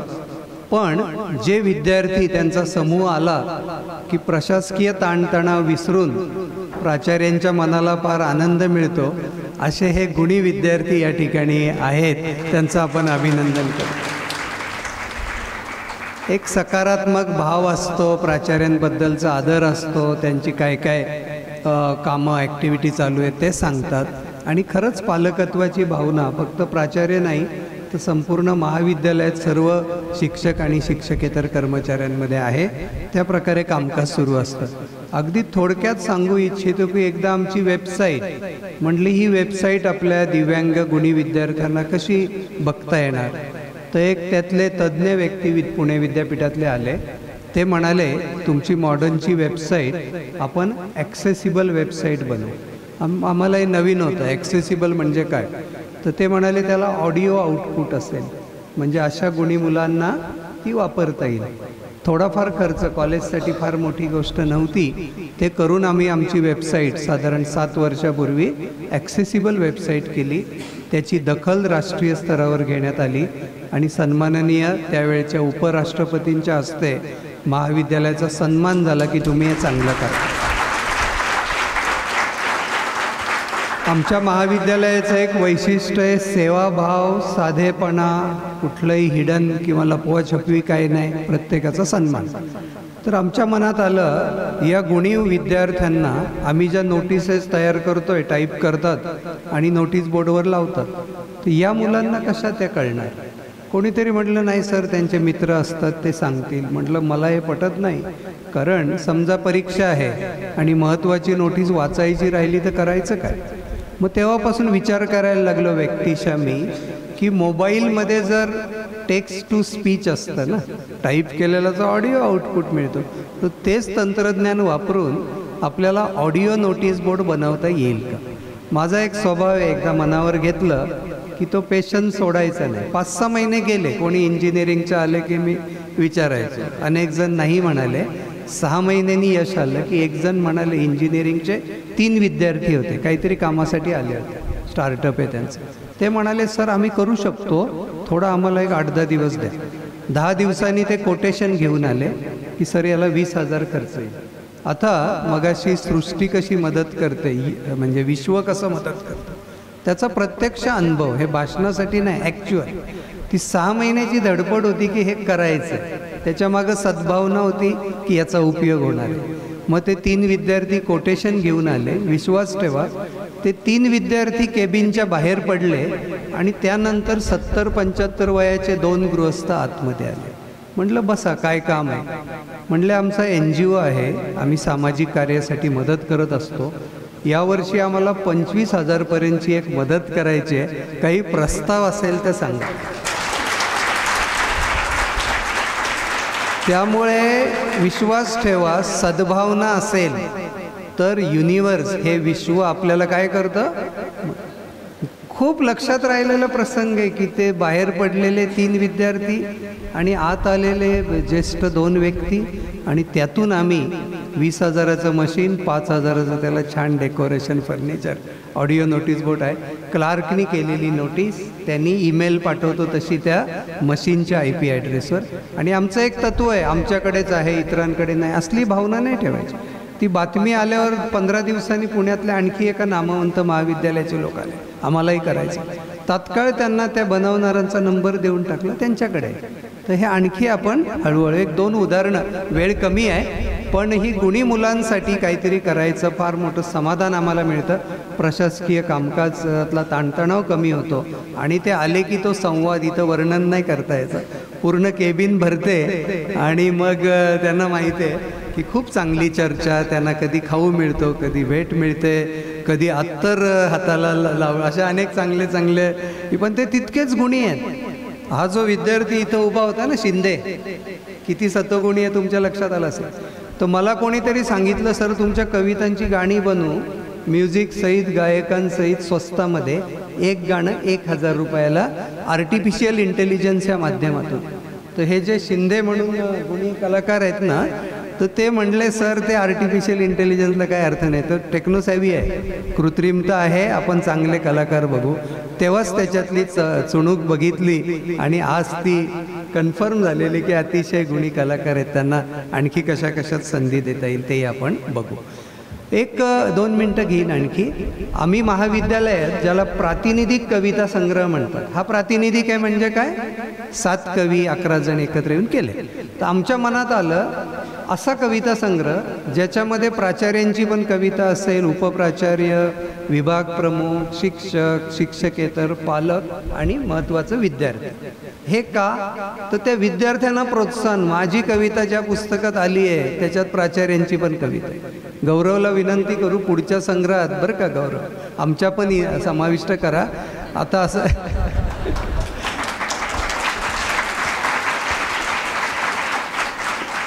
विनंती करणं आपल्या हातात आहे ना. आता गौरवचं आडनाव मालक आहे, त्यामुळे तो जो निर्णय घेईल, तर तो आमचा प्रातिनिधिक संग्रह, याला असंख्य अडचणी. आणि या मुलांनी लीलया हे संग्रह प्रकाशित केलेले आहेत. तर खरंच कौतुक आहे, सोपं नाही आहे काम आहे सगळ्यांना एकत्र आणणं. त्याच्या प्रकाशिका आमच्या डॉक्टर वैजंतीमाला जाधव ह्या मराठी विभागाच्या सिनियर प्रोफेसर आहेत. कव्हर डिझाईन आमचे ॲनिमेशनचे प्राध्यापक नेर्लेकर सर आहेत. त्यांनी आमची सगळी छान टीम आहे. सांगण्याचा उद्देश, कोणाला जर असं वाटलं आपलं पुस्तक कथासंग्रह तर नो प्रॉफिट नो लॉस, स्वस्तामध्ये बेस्ट मॉडर्न कॉलेजेस करून आता मला आग्रह माहीत आहे की याच्यातली एक कविता सादर करायची. तर ते मला जो मुद्दा आवडतो, काही पालक आहेत त्यांनाही सांगतो, हल्लीच्या काळात व्यक्त होण्यावर भर द्या बाबा, मनात वादळं ठेवू नका. विद्यार्थी असू द्या, सगळ्या आमच्यासहित सगळ्यांच्या मनात नुसती वादळं आहेत. कारणं वेगवेगळी आहेत. तरुण मुलांची वेगळी आहेत. मित्राला 12,000चा बूट घेतला, मला 800चाच घेतला, हे त्याचं वादळ असतं. मित्राला आयफोन घेतला 60,000चा, मला 3,000. अशी वादळंसुद्धा त्यांना सांगतो, बाळांनो व्यक्त व्हा. पेरेंट्सना सांगतो व्यक्त व्हा. आम्हीसुद्धा आता हे माझे 17 संग्रह 18 संग्रह कशातून झाले, हे दिवसभराचे ताणतणाव दुसऱ्या दिवशी पहाटे कुठंतरी व्यक्त झाले पाहिजेत. म्हणजे डोक्यातलं वादळ कुठंतरी कागदावर उतरतेने आपलं मन शांत. आणि सोपं आहे की नाही? समजा व्यक्त होण्यात असं काही लिहिलं गेलं आहे जे कोणी वाचू नये, माझं वैयक्तिक आहे, काही नाही. सायकोलॉजीचे थेरपिस्ट सांगतात तो कागद शांतपणे बघत बघत काय करायचं आहे, फाडून टाकायचं आहे डस्टबिनमध्ये. तुम्हाला असं म्हणजे असं बंधन नाही, शांत जागा, कागद, पेन किंवा पेन्सिल, व्हा व्यक्त. काय आपल्या वरीज आहेत, काही नाही काय असतं, ते मानवी जीवनाचा भाग आहे. त्या दृष्टीने मी ही कविता निवडली, व्यक्त झालं पाहिजे. ही कवयित्री सोनाली चाहकर, अतिशय गुणी कवयित्री आहेत, गुणी विद्यार्थिनी आहेत. ज्या वेळेस हा सगळा संघ एकत्र येतो प्राचार्य कक्षात तेव्हा लक्षात येतं. सोनाली चाहकर यांची व्यक्त झालं पाहिजे. बघा या वयात तरुण विद्यार्थिनीला कळलं आहे की आपण पण संदेश द्यावा. व्यक्त झालं पाहिजे, भावना कळतात. व्यक्त झालं पाहिजे, भावना कळतात. व्यक्त झाल्यामुळेच तर दोन मनं जुळतात असं तिने म्हटलं.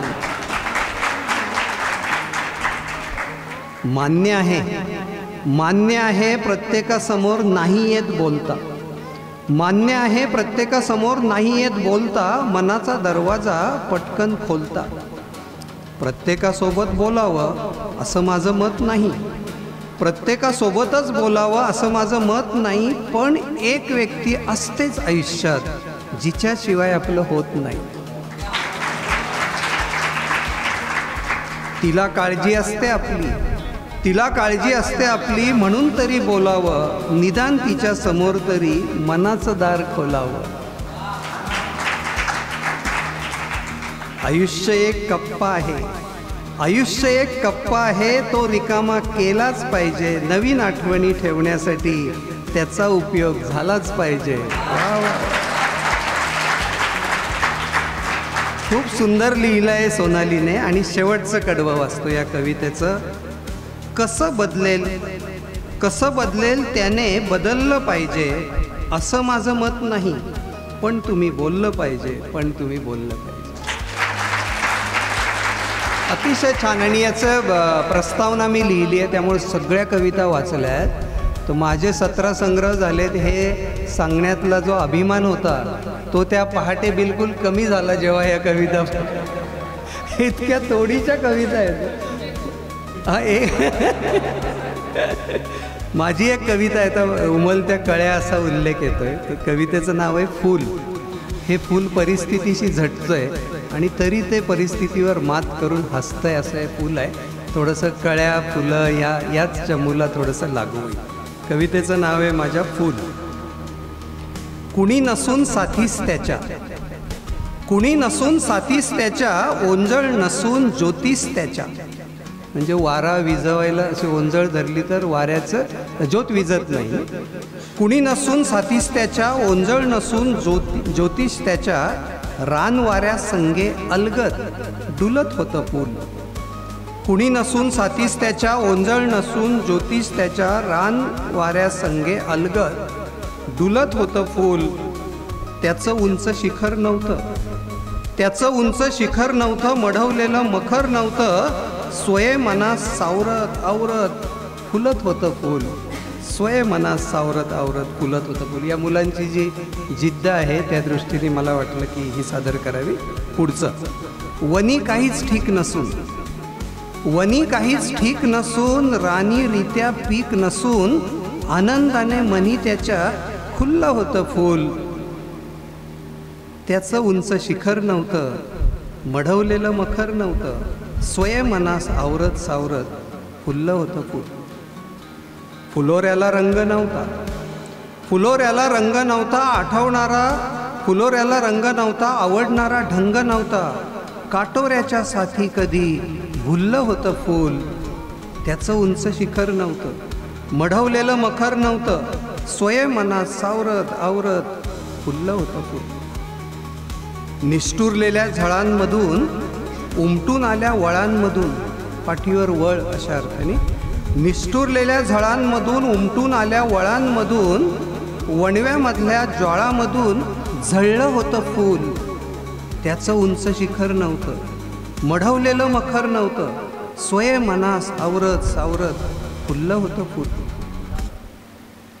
झाड तसं सुकलं नव्हतं, झाड तसं सुकलं नव्हतं, वादळापुढं झुकलं नव्हतं, पाचोळ्यावर तरी कधी गळलं होतं फूल.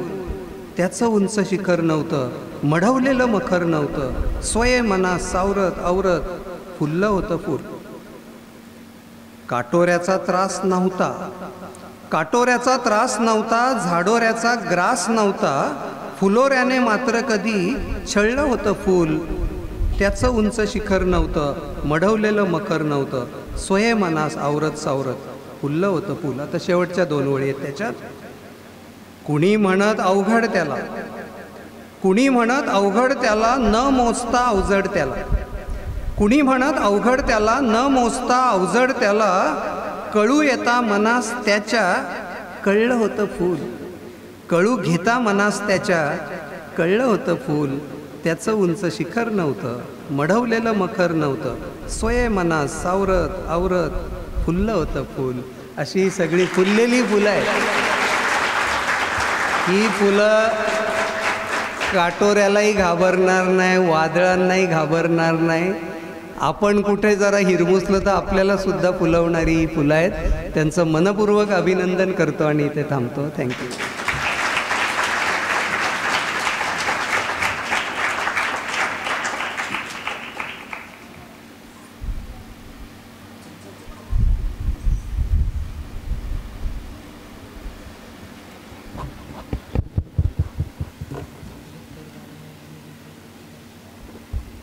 धन्यवाद सर.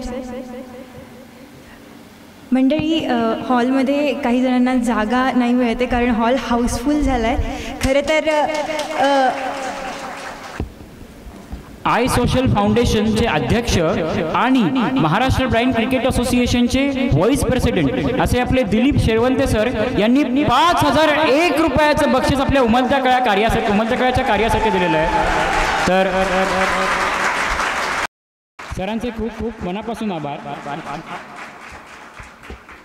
सरांचा सन्मान आपण करतोय, तर मान्यवरांना विनंती की त्यांनी शेरवंते सरांचा सन्मान करावा. Please sir, please please sir. नाही म्हणू नका, नाही म्हणू नका सर. सर सन्मान स्वीकारत नाही आहेत, तो खरं तर त्यांचा मोठेपणा आहे. एकदा सरांसाठी जोरदार टाळ्या होऊन जाऊ द्या.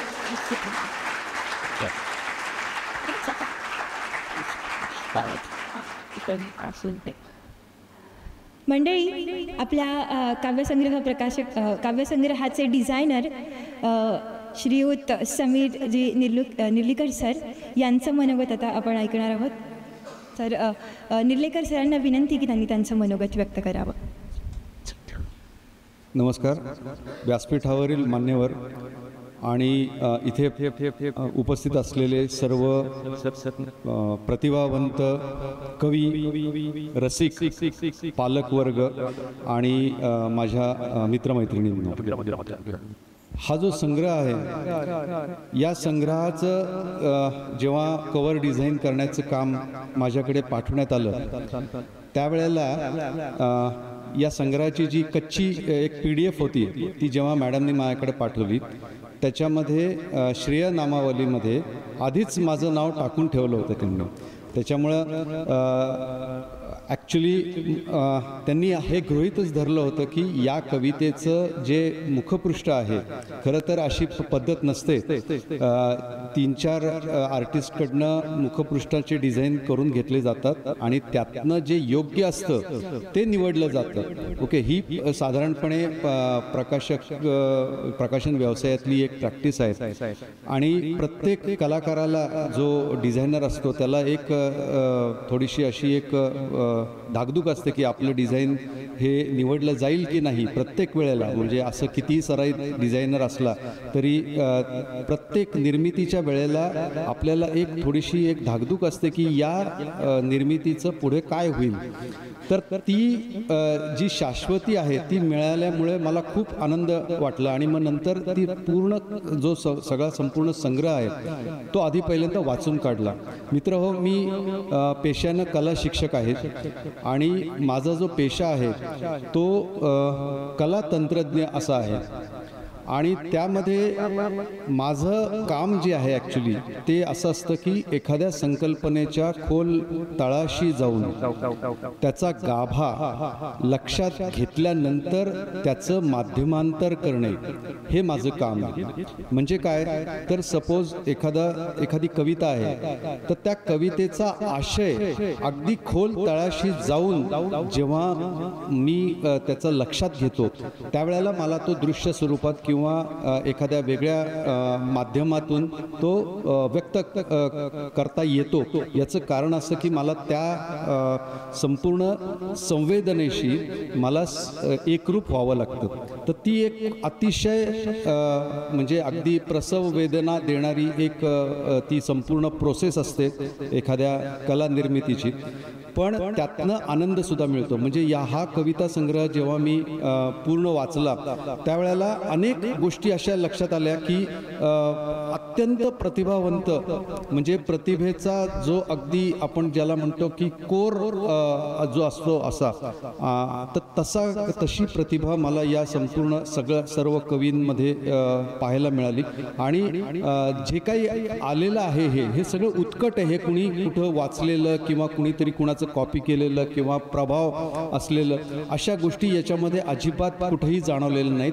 जे काही मांडलेलं आहे ते पूर्णपणे अगदी उत्स्फूर्तपणे उत्कटतेने आणि तेच याचं एक बलस्थान आहे या काव्यसंग्रहाचं असं मला वाटतं. आता सगळ्यात महत्त्वाची गोष्ट म्हणजे एक कविता जी आहे तर ती वाचण्याची विनंती मला करण्यात आलेली आहे या संग्रहातली. तर माझा जो एक मित्र आहे इथला शुभम नरवडे याची एक कविता माझ्या वाचनात आलेली आहे. म्हणजे मी तशा सर्वच कविता वाचलेल्या आहेत तरीसुद्धा एक फार आत्ताच्या सिच्युएशनला अशी साजेशी अशी एक कविता. आपल्याकडे भाषा ही जी गोष्ट असते या भाषेला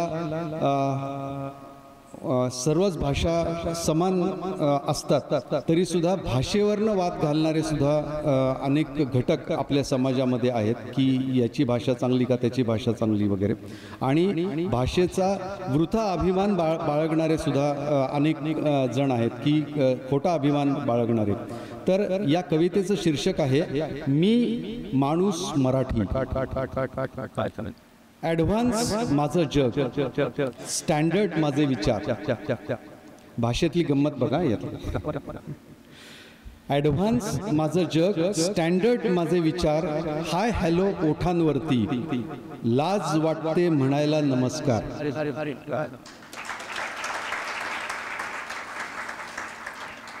लाज वाटते म्हणायला नमस्कार. लवशिक माझा चेहरा पाहून माझ्या फेसबुक वरच जुळतात गाठी. मी म्हणे मी माणूस मराठी, माझी भाषा मराठी. स्लीवलेस माझे कपडे, स्लीवलेस माझे कपडे. स्टाईल माझी डेंजर. स्लीवलेस माझे कपडे, स्टाईल माझी डेंजर. आधुनिक युगाची मुलगी ना मी, हरवलाय डोईवरचा पदर.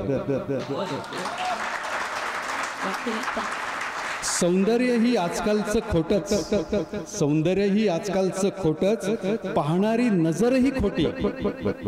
मी म्हणे मी माणूस मराठी, माझी भाषा मराठी. फिल्म सिरियल्सचं जग माझं, वेब सिरीज माझा छंद. नाही येत मला एकनाथ ज्ञानेश्वर तुकारामांचे अभंग. नाही येत मला एकनाथ ज्ञानेश्वर तुकारामांचे अभंग. आजकाल ना ट्रेंडिंगच गाणंच असतं माझ्या ओठी, ट्रेंडिंगचं गाणंच असतं माझ्या ओठी. मी म्हणे मी माणूस मराठी, माझी भाषा मराठी. तर ही अत्यंत एक उपरोधिक कविता आहे. मराठी माणसात जे जे मराठीचा अभिमान बाळगतात त्यांना त्यांच्या डोळ्यामध्ये अंजन घालणारी ही कविता आहे. अंतर्मुख करायला लावणारी अशी एक कविता आहे. सर्व कवी मित्रांचं आणि मगाशी ज्या कवींचा इथे सत्कार झाला, पारितोषिक विजेत्या सगळे जे कवी होते त्या सर्वांचं मी अभिनंदन करतो. आणि आणखीन एक सर्वात महत्त्वाची, मगाशी राजेश आपला जो गौरव मालक आहे त्यांनी एक घोषणा केली. तो आपल्या बांधवांचा म्हणजे दृष्टिबाधित बांधवांच्या संघर्षावरती एक पुस्तक लिहिणार आहे. तर मी त्याला अशी विनंती करीन की ते पुस्तक जेव्हा तो प्रिंटिंगला पाठवेल तर त्याचं स्क्रिप्ट त्यांनी माझ्याकडे पाठवावं. त्या सेम स्क्रिप्टवरती एक शॉर्ट फिल्म मी करायला घेणार आहे 100%. धन्यवाद.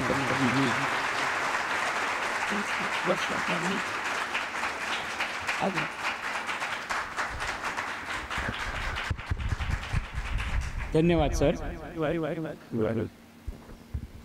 यानंतर अभिरुची प्रकाशन संस्थेच्या सर्वेसर्वा संस्थापिका वैजयंतीमाला जाधव मॅडम यांना विनंती की त्यांनी त्यांचं मनोगत व्यक्त करावं.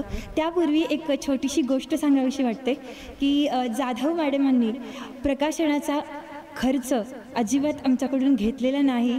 खरंच खूप धन्यवाद मॅडम. हा तुमचा मोठेपणा आहे, कारण बाहेर प्रकाशन संस्था खूप मोठी रक्कम घेतात, पण तुम्ही मनानं खूप मोठ्या आहात म्हणून तुम्ही घेतलेलं आहे. खरंच खूप खूप धन्यवाद. आणि त्यानंतरही मॅडमांनी रात्र जागून मेहनत करून हे पुस्तक पूर्ण प्रकाशित केलं आहे. यामध्ये आधी एक ग्रामॅटिकल मिस्टेक्स होत्या, पण त्यांनी त्याच्यामध्ये खूप रिपेअर केलं आणि खूप चांगलं पुस्तकाचं प्रकाशन होतं आहे.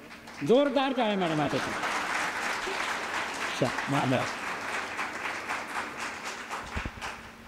नमस्कार. कार्यक्रमाची वेळ बघता फारसा वेळ मी आपला घेणार नाही. या ठिकाणी उपस्थित व्यासपीठावरील मान्यवर आणि या ठिकाणी माझे सगळे विद्यार्थी, त्यांचे काही पालक आलेले दिसतात, वेगवेगळ्या क्षेत्रातले काही अधिकारीही इथं उपस्थित दिसतात. या सर्वांचं मॉडर्न महाविद्यालयाच्या वतीनं मी पहिल्यांदा स्वागत करते. उमलत्या कळ्या हा जो काव्यसंग्रह या सगळ्या विद्यार्थ्यांचा करायचा आहे, गुणी विद्यार्थ्यांचा, असं जेव्हा गौरवनं सांगितलं तेव्हा पब्लिकेशन क्षेत्रात असल्यामुळे आपण करू इतकं त्याला म्हटल्यावरती त्यांनी लगेचच इतक्या शिस्तबद्ध पद्धतीनं सर या सगळ्या कवींच्या कविता खूप व्यवस्थित पाठवल्या. आणि या सगळ्या कवींच्या कविता वाचत असताना एक खूप महत्त्वाचं वैशिष्ट्य, जे आधीच्या व्याख्यानांमध्ये काही जे आलेले मुद्दे मी फक्त इथं परत नाही सांगणार, विषयांचं खूप वेगळं वैविध्य आहे. प्रत्येक कवीला काहीतरी वेगळं वाटतं, तो इथं मांडायचा प्रयत्न करतोय. आणि हे सगळं त्यांचं जे जगणं आहे ते सगळं वर्तमानाशी जोडलेलं आहे. हे सगळं वर्तमान काळात राहून येणाऱ्या संघर्षाला, संकटाला कुठेही ते हार गेलेले नाही आहेत. त्यांना असं वाटतं की हे जिद्दीनं आपण पुढं गेलं पाहिजे, लढलं पाहिजे. म्हणजे सभागृहात जो काही सगळा श्रोतावर्ग या ठिकाणी आले, ह्या सगळ्यांनाच यातल्या कविता खूपच प्रेरणादायी या अर्थानं आहेत. आपल्याला थोडंसं काही समस्या आली की आजकाल डिप्रेशन लगेच होतं, विद्यार्थी डिप्रेशनमध्ये जातात. अत्यंत नकारात्मक वृत्तीच्या बातम्या आपण वृत्तपत्रात ऐकतो. मग गुण कमी पडले असतील, एखादी प्राचार्यांनी सांगितलं एखादी वस्तूच नाही आम्हाला मिळाली. तर या सगळ्यावर हे आमचे सगळे गुणी विद्यार्थी, हे सगळे गुणी कवी कशी मात करतात हे प्रातिनिधिक स्वरूपाने या काव्यसंग्रहामध्ये आलेलं आहे. या सगळ्या उमलत्या कळ्या आहेत, त्यांची प्रतिभा उमलती आहे आणि अर्थातच सरांनी, नेर्लेकर सरांनी इतकं छान मुखपृष्ठ केलं आहे की त्या कळ्यांची कशी फुलं झालेली आहेत हे आपल्या लक्षात येईल आणि अर्थातच यांच्या कवितासुद्धा अशाच नक्कीच बहरतील. या सर्व कवींच्या काव्यप्रवासाला आमच्या महाविद्यालयाचा पाठिंबा आहे. मोरे सर आलेले आहेत, ते नेहमी सतत या सगळ्या त्यांच्या कार्यक्रमांना पाठिंबा देत असतात. आम्ही नेहमीच आपल्या या सगळ्या साहित्यिक जे काही आपले उपक्रम असतील यासाठी नेहमी पाठिंबा देऊ. आमचा गौरव हा विद्यार्थी आहे, सोबतच त्याच्या टीममधले जे विद्यार्थी आहेत ते सगळेच आमचे विद्यार्थी आहेत. काही महाविद्यालयातील आहेत, काही महाविद्यालयाच्या बाहेरचे आहेत. एक विद्यार्थी सगळ्यांनाच सांगेन की तुम्हाला जे लिहू वाटतं, सरांनी जे सांगितलं वादळ कागदावर लिहा, त्यांना शब्दरूप द्यायचं आमचं काम महाविद्यालय नक्की करेल. आम्ही ते सगळ्यांसाठी पाठिंबा देऊ. आपण असेच लिहिते राहा. या शुभेच्छा दिन. या ठिकाणी पालकही खूप मोठ्या प्रमाणात आलेत. मला पालकांचं सुद्धा कौतुक वाटतं, त्यांचं अभिनंदन करावं वाटतं की आपल्या पाल्याला तुम्ही असंच प्रोत्साहन देणं खूप आवश्यक आहे. त्यांच्यामध्ये जी सुप्त प्रतिभा आहे त्यांना आपण कुठेतरी चालना दिली तर अशा प्रकारचे संग्रह आपल्याही विद्यार्थ्यांच्या कविता कुठेतरी नक्कीच प्रकाशित व्हायला मदत होईल. त्यांच्या कौतुकावर आपण पाठीची थाप नेहमीच द्यावी अशी मी त्यांना विनंती करते. गौरव, तुलाही शुभेच्छा देते. इतका सुंदर कार्यक्रम, इतका सगळा खचाखच भरलेला सभागृह या कार्यक्रमासाठी सगळे आनंदाने या ठिकाणी उपस्थित आहेत. याबद्दल मी आनंद व्यक्त करते आणि शुभेच्छा देते. धन्यवाद. धन्यवाद मॅडम. मंडळी, खरं तर खूप लोकांच्या सहकार्यामुळे हा कार्यक्रम घडतोय. तसेच आपले पडद्यामागचे कलाकार म्हणजेच कॅमेरामॅन योगेश दादा गोखले आणि अमित शिंदे दादा, तर खरं तर यांनी खूप सवलतीच्या दरात ते आज इथे आलेत आणि खरं तर हे खरेच पडद्यामागचे कलाकार आहेत, कारण कॅमेऱ्यात आम्ही दिसणार आहोत आणि ते कॅमेऱ्याच्या मागे आहेत. तर त्यांचा सन्मान आज आपण इथे करतोय. मी परीक्षक गौरव मालक यांना विनंती करते की त्यांनी त्यांचा सन्मान करावा.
आपला जो काव्यसंग्रह आहे त्याचं पुस्तक सवलतीच्या दरात उपलब्ध आहे, तर तुम्ही खरेदी करू शकता. 180 रुपये त्याची किंमत आहे. सवलतीच्या दरात आहे. ज्यांना घ्यायचं आहे ते घेऊ शकता. आता अंकिता, आता काय असेल बरं?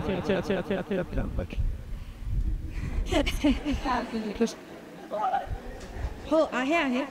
थोडीशी प्रतीक्षा करा. अंकिता, काही ओळी सुचल्यात होत्या, काही ओळी सुचल्यात मला. तर या कार्यक्रमाला पाहून मला काही ओळी सुचल्यात. आपल्या मान्यवरांनी एवढं चांगलं आपल्याला मार्गदर्शन केलं, एवढा चांगला संवाद साधला, तर याच्यावर मला काही ओळी सुचल्यात. गुरु ठाकूरांच्या ओळी आहेत या. असे जगावे छाताडावर आव्हानांचे लावून अत्तर, असे जगावे छाताडावर आव्हानांचे लावून अत्तर, नजर रोखून नजरेमध्ये आयुष्याला द्यावे उत्तर. असं आपण उत्तर देऊयात, नक्कीच आयुष्याला उत्तर देऊयात. आणि आता आभार प्रदर्शन होईल कार्यक्रमाचं. आभार प्रदर्शनानंतरही कार्यक्रम पूर्ण संपलेला नाही आहे. आभार प्रदर्शनानंतर तुम्हाला मस्त जेवणाची व्यवस्था केलेली आहे. म्हणजे तुम्हाला सुगंध येत नाही आहे, मलाही येत नाही आहे, तुम्हाला सगळ्यांना माहिती आहे, पण आपल्याला जेवणाची व्यवस्था नक्कीच आहे. तत्पूर्वी आभार प्रदर्शना तत्पूर्वी आपल्या दीपाली मॅडम म्हणून आहेत, त्यांना आपलं मनोगत मांडायचं आहे. तर त्यांना मी इथं मंचावर आमंत्रित करतो की विनंती करतो की त्यांनी मनोगत व्यक्त करावं. नमस्कार, मी दीपाली खामकर आणि मला निमंत्रित केलं आहे ज्ञानेश्वर ठाकरे यांनी. मी त्यांच्याकडून आली आहे. त्यांनी मला या कार्यक्रमाला बोलवल्याबद्दल मी त्यांचं खूप मनापासून धन्यवाद म्हणते. ॲक्च्युली मी त्यांना गणित आणि बुद्धिमत्ता हे विषय शिकवते. तर ज्या वेळेला मला कळलं की ब्लाइंड व्यक्ती किंवा हे दिव्यांग आहेत त्यांना मला शिकवायचं आहे, तर त्यांना होकार किंवा नकार देण्याआधी पहिल्यांदा प्रश्न होता की शिकवायचं कसं.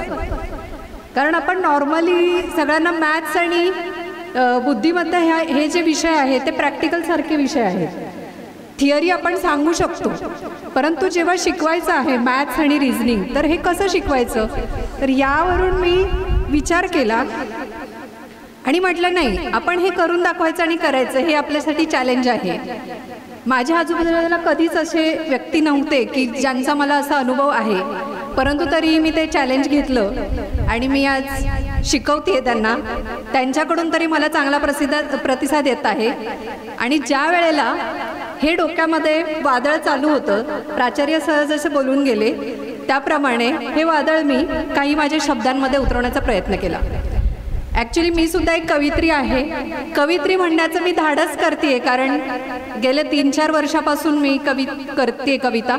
आणि आपल्या लॉकडाऊनमध्ये माझी काही व्याख्यानं वगैरे व्हायची ऑनलाईन, तर त्या दरम्यान सुद्धा मी हेच सांगायचे जे आज सरांनी सांगितलं की व्यक्त व्हा. कारण व्यक्त होण्याचं जे आहे त्या गोष्टी कशातूनच तुम्हाला समाधान मिळत नसतं. ॲक्च्युली मनात जी गोष्ट आहे तुम्ही लिहून काढा, कुठेतरी व्यक्त व्हा. आज आपल्याला व्यक्त करण्यासाठी व्यक्ती मिळत नाहीत, त्यामुळे तुम्ही निदान लिहून तरी स्वतःचं मन हलकं करत जा. काय माहीत त्या लिखाणाचं सुद्धा उद्या त्याच्यातनं तुम्ही जगासमोर दिसत राहाल. तर अशा व्यक्त होण्यामधूनच मला एक जी कविता सुचली ती मला इथे सादर करावीशी वाटते. या सर्व मुलांचा या मुलींचा जे काही लेखनातनं जे काही आत्ता सत्कार होत आहे ते खूप कौतुकास्पद आहे खरं तर.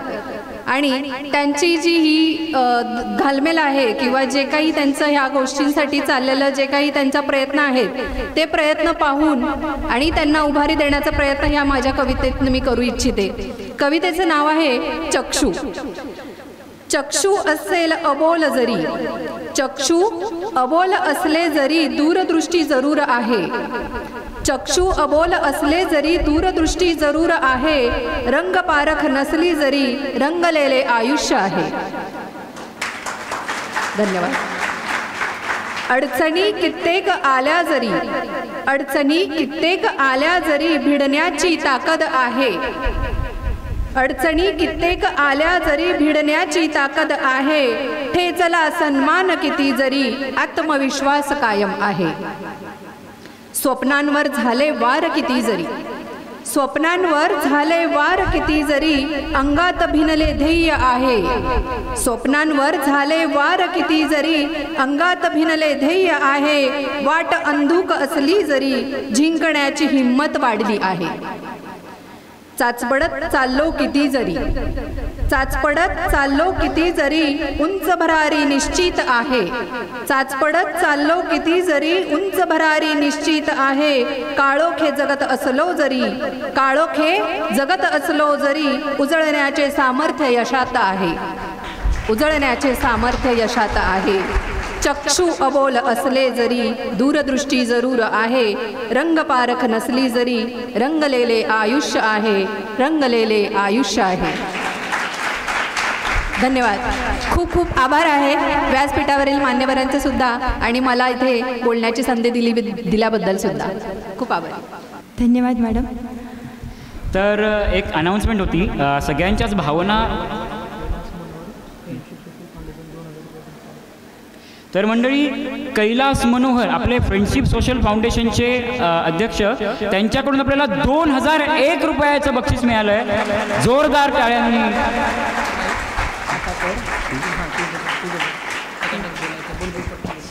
सगळ्यांनाच बोलायचं आहे, बरेच जण म्हणत होते, पण खरं तर वेळेच्या अभावी नाही म्हणजे सगळ्यांचीच मतं नाही घेऊ शकत. तर मी शिंदेवर का, मी जे सांगतो ते सगळ्यांनी ऐकलंच पाहिजे. ऐकणार नाही का माझं कुणी? नाही ऐकणार. आता तर सगळ्यांना बघतोच मी, शिंदे लक्षात ठेवा. बरं, ठीक आहे. आता आपलं आभार प्रदर्शन होईल. त्याच्या तत्पूर्वी आभार प्रदर्शनानंतर आपलं जेवण होईल. त्यानंतर आपली काव्य मैफिल होणार आहे ठीक 2 वाजता. तर ज्यांना ज्यांना आपल्या कविता सादर करायच्या आहेत, ज्यांना ज्यांना आपल्या भावना मांडायच्या आहेत, त्यांनी आपलं नाव नक्की आपल्या या काव्य मैफिलीमध्ये नोंदवावं अशी विनंती आणि आभार प्रदर्शनासाठी मी सूत्र सोपवतो मुस्कान परदेशी यांची. अजून एक सर्व सहभागी स्पर्धकांसाठी प्रमाणपत्र काउंटरवरती आहे, सगळ्यांनी ते घ्यावं.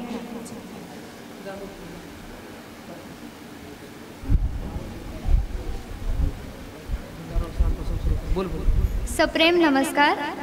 ह्या सुंदर अशा कार्यक्रमाचा शेवट व्हावा असं वाटत जरी नसेल तरी वेळाभावी कुठेतरी थांबावं लागतं आणि तो क्षण म्हणजे आभार प्रदर्शनाचा क्षण. भेटीस तुम्हा आली आहे पूर्णत्वाची कातर वेळ, भेटीस तुम्हा आली आहे पूर्णत्वाची कातर वेळ, सुचतील तशा सादर करते आभाराच्या 4 ओळी. तुमच्या माझ्या ओठांमधूनही एक जाता सूर निघावा, कृतज्ञतेचा सोहळा बनूनी मैफिलीच्या या शेवट व्हावा. सर्वप्रथम इथे उपस्थित असणारे आपले सर्व मान्यवर ज्यांनी आपल्या अनमोल वेळेतून वेळ काढून आपली उपस्थिती या कार्यक्रमात दर्शवली व आपल्या अनमोल शब्दांनी आपल्याला प्रेरित केलं, असे आपले सुप्रसिद्ध व्याख्याते माननीय श्री गणेश शिंदे सर, उत्कृष्ट कवी व मॉडर्न महाविद्यालयाचे प्राचार्य माननीय Shri doctor Jhunjarrao sir, Sangeeta madam, Sachin sir, Suraj sir, More sir, त्या सर्वांचे मनपूर्वक आभार.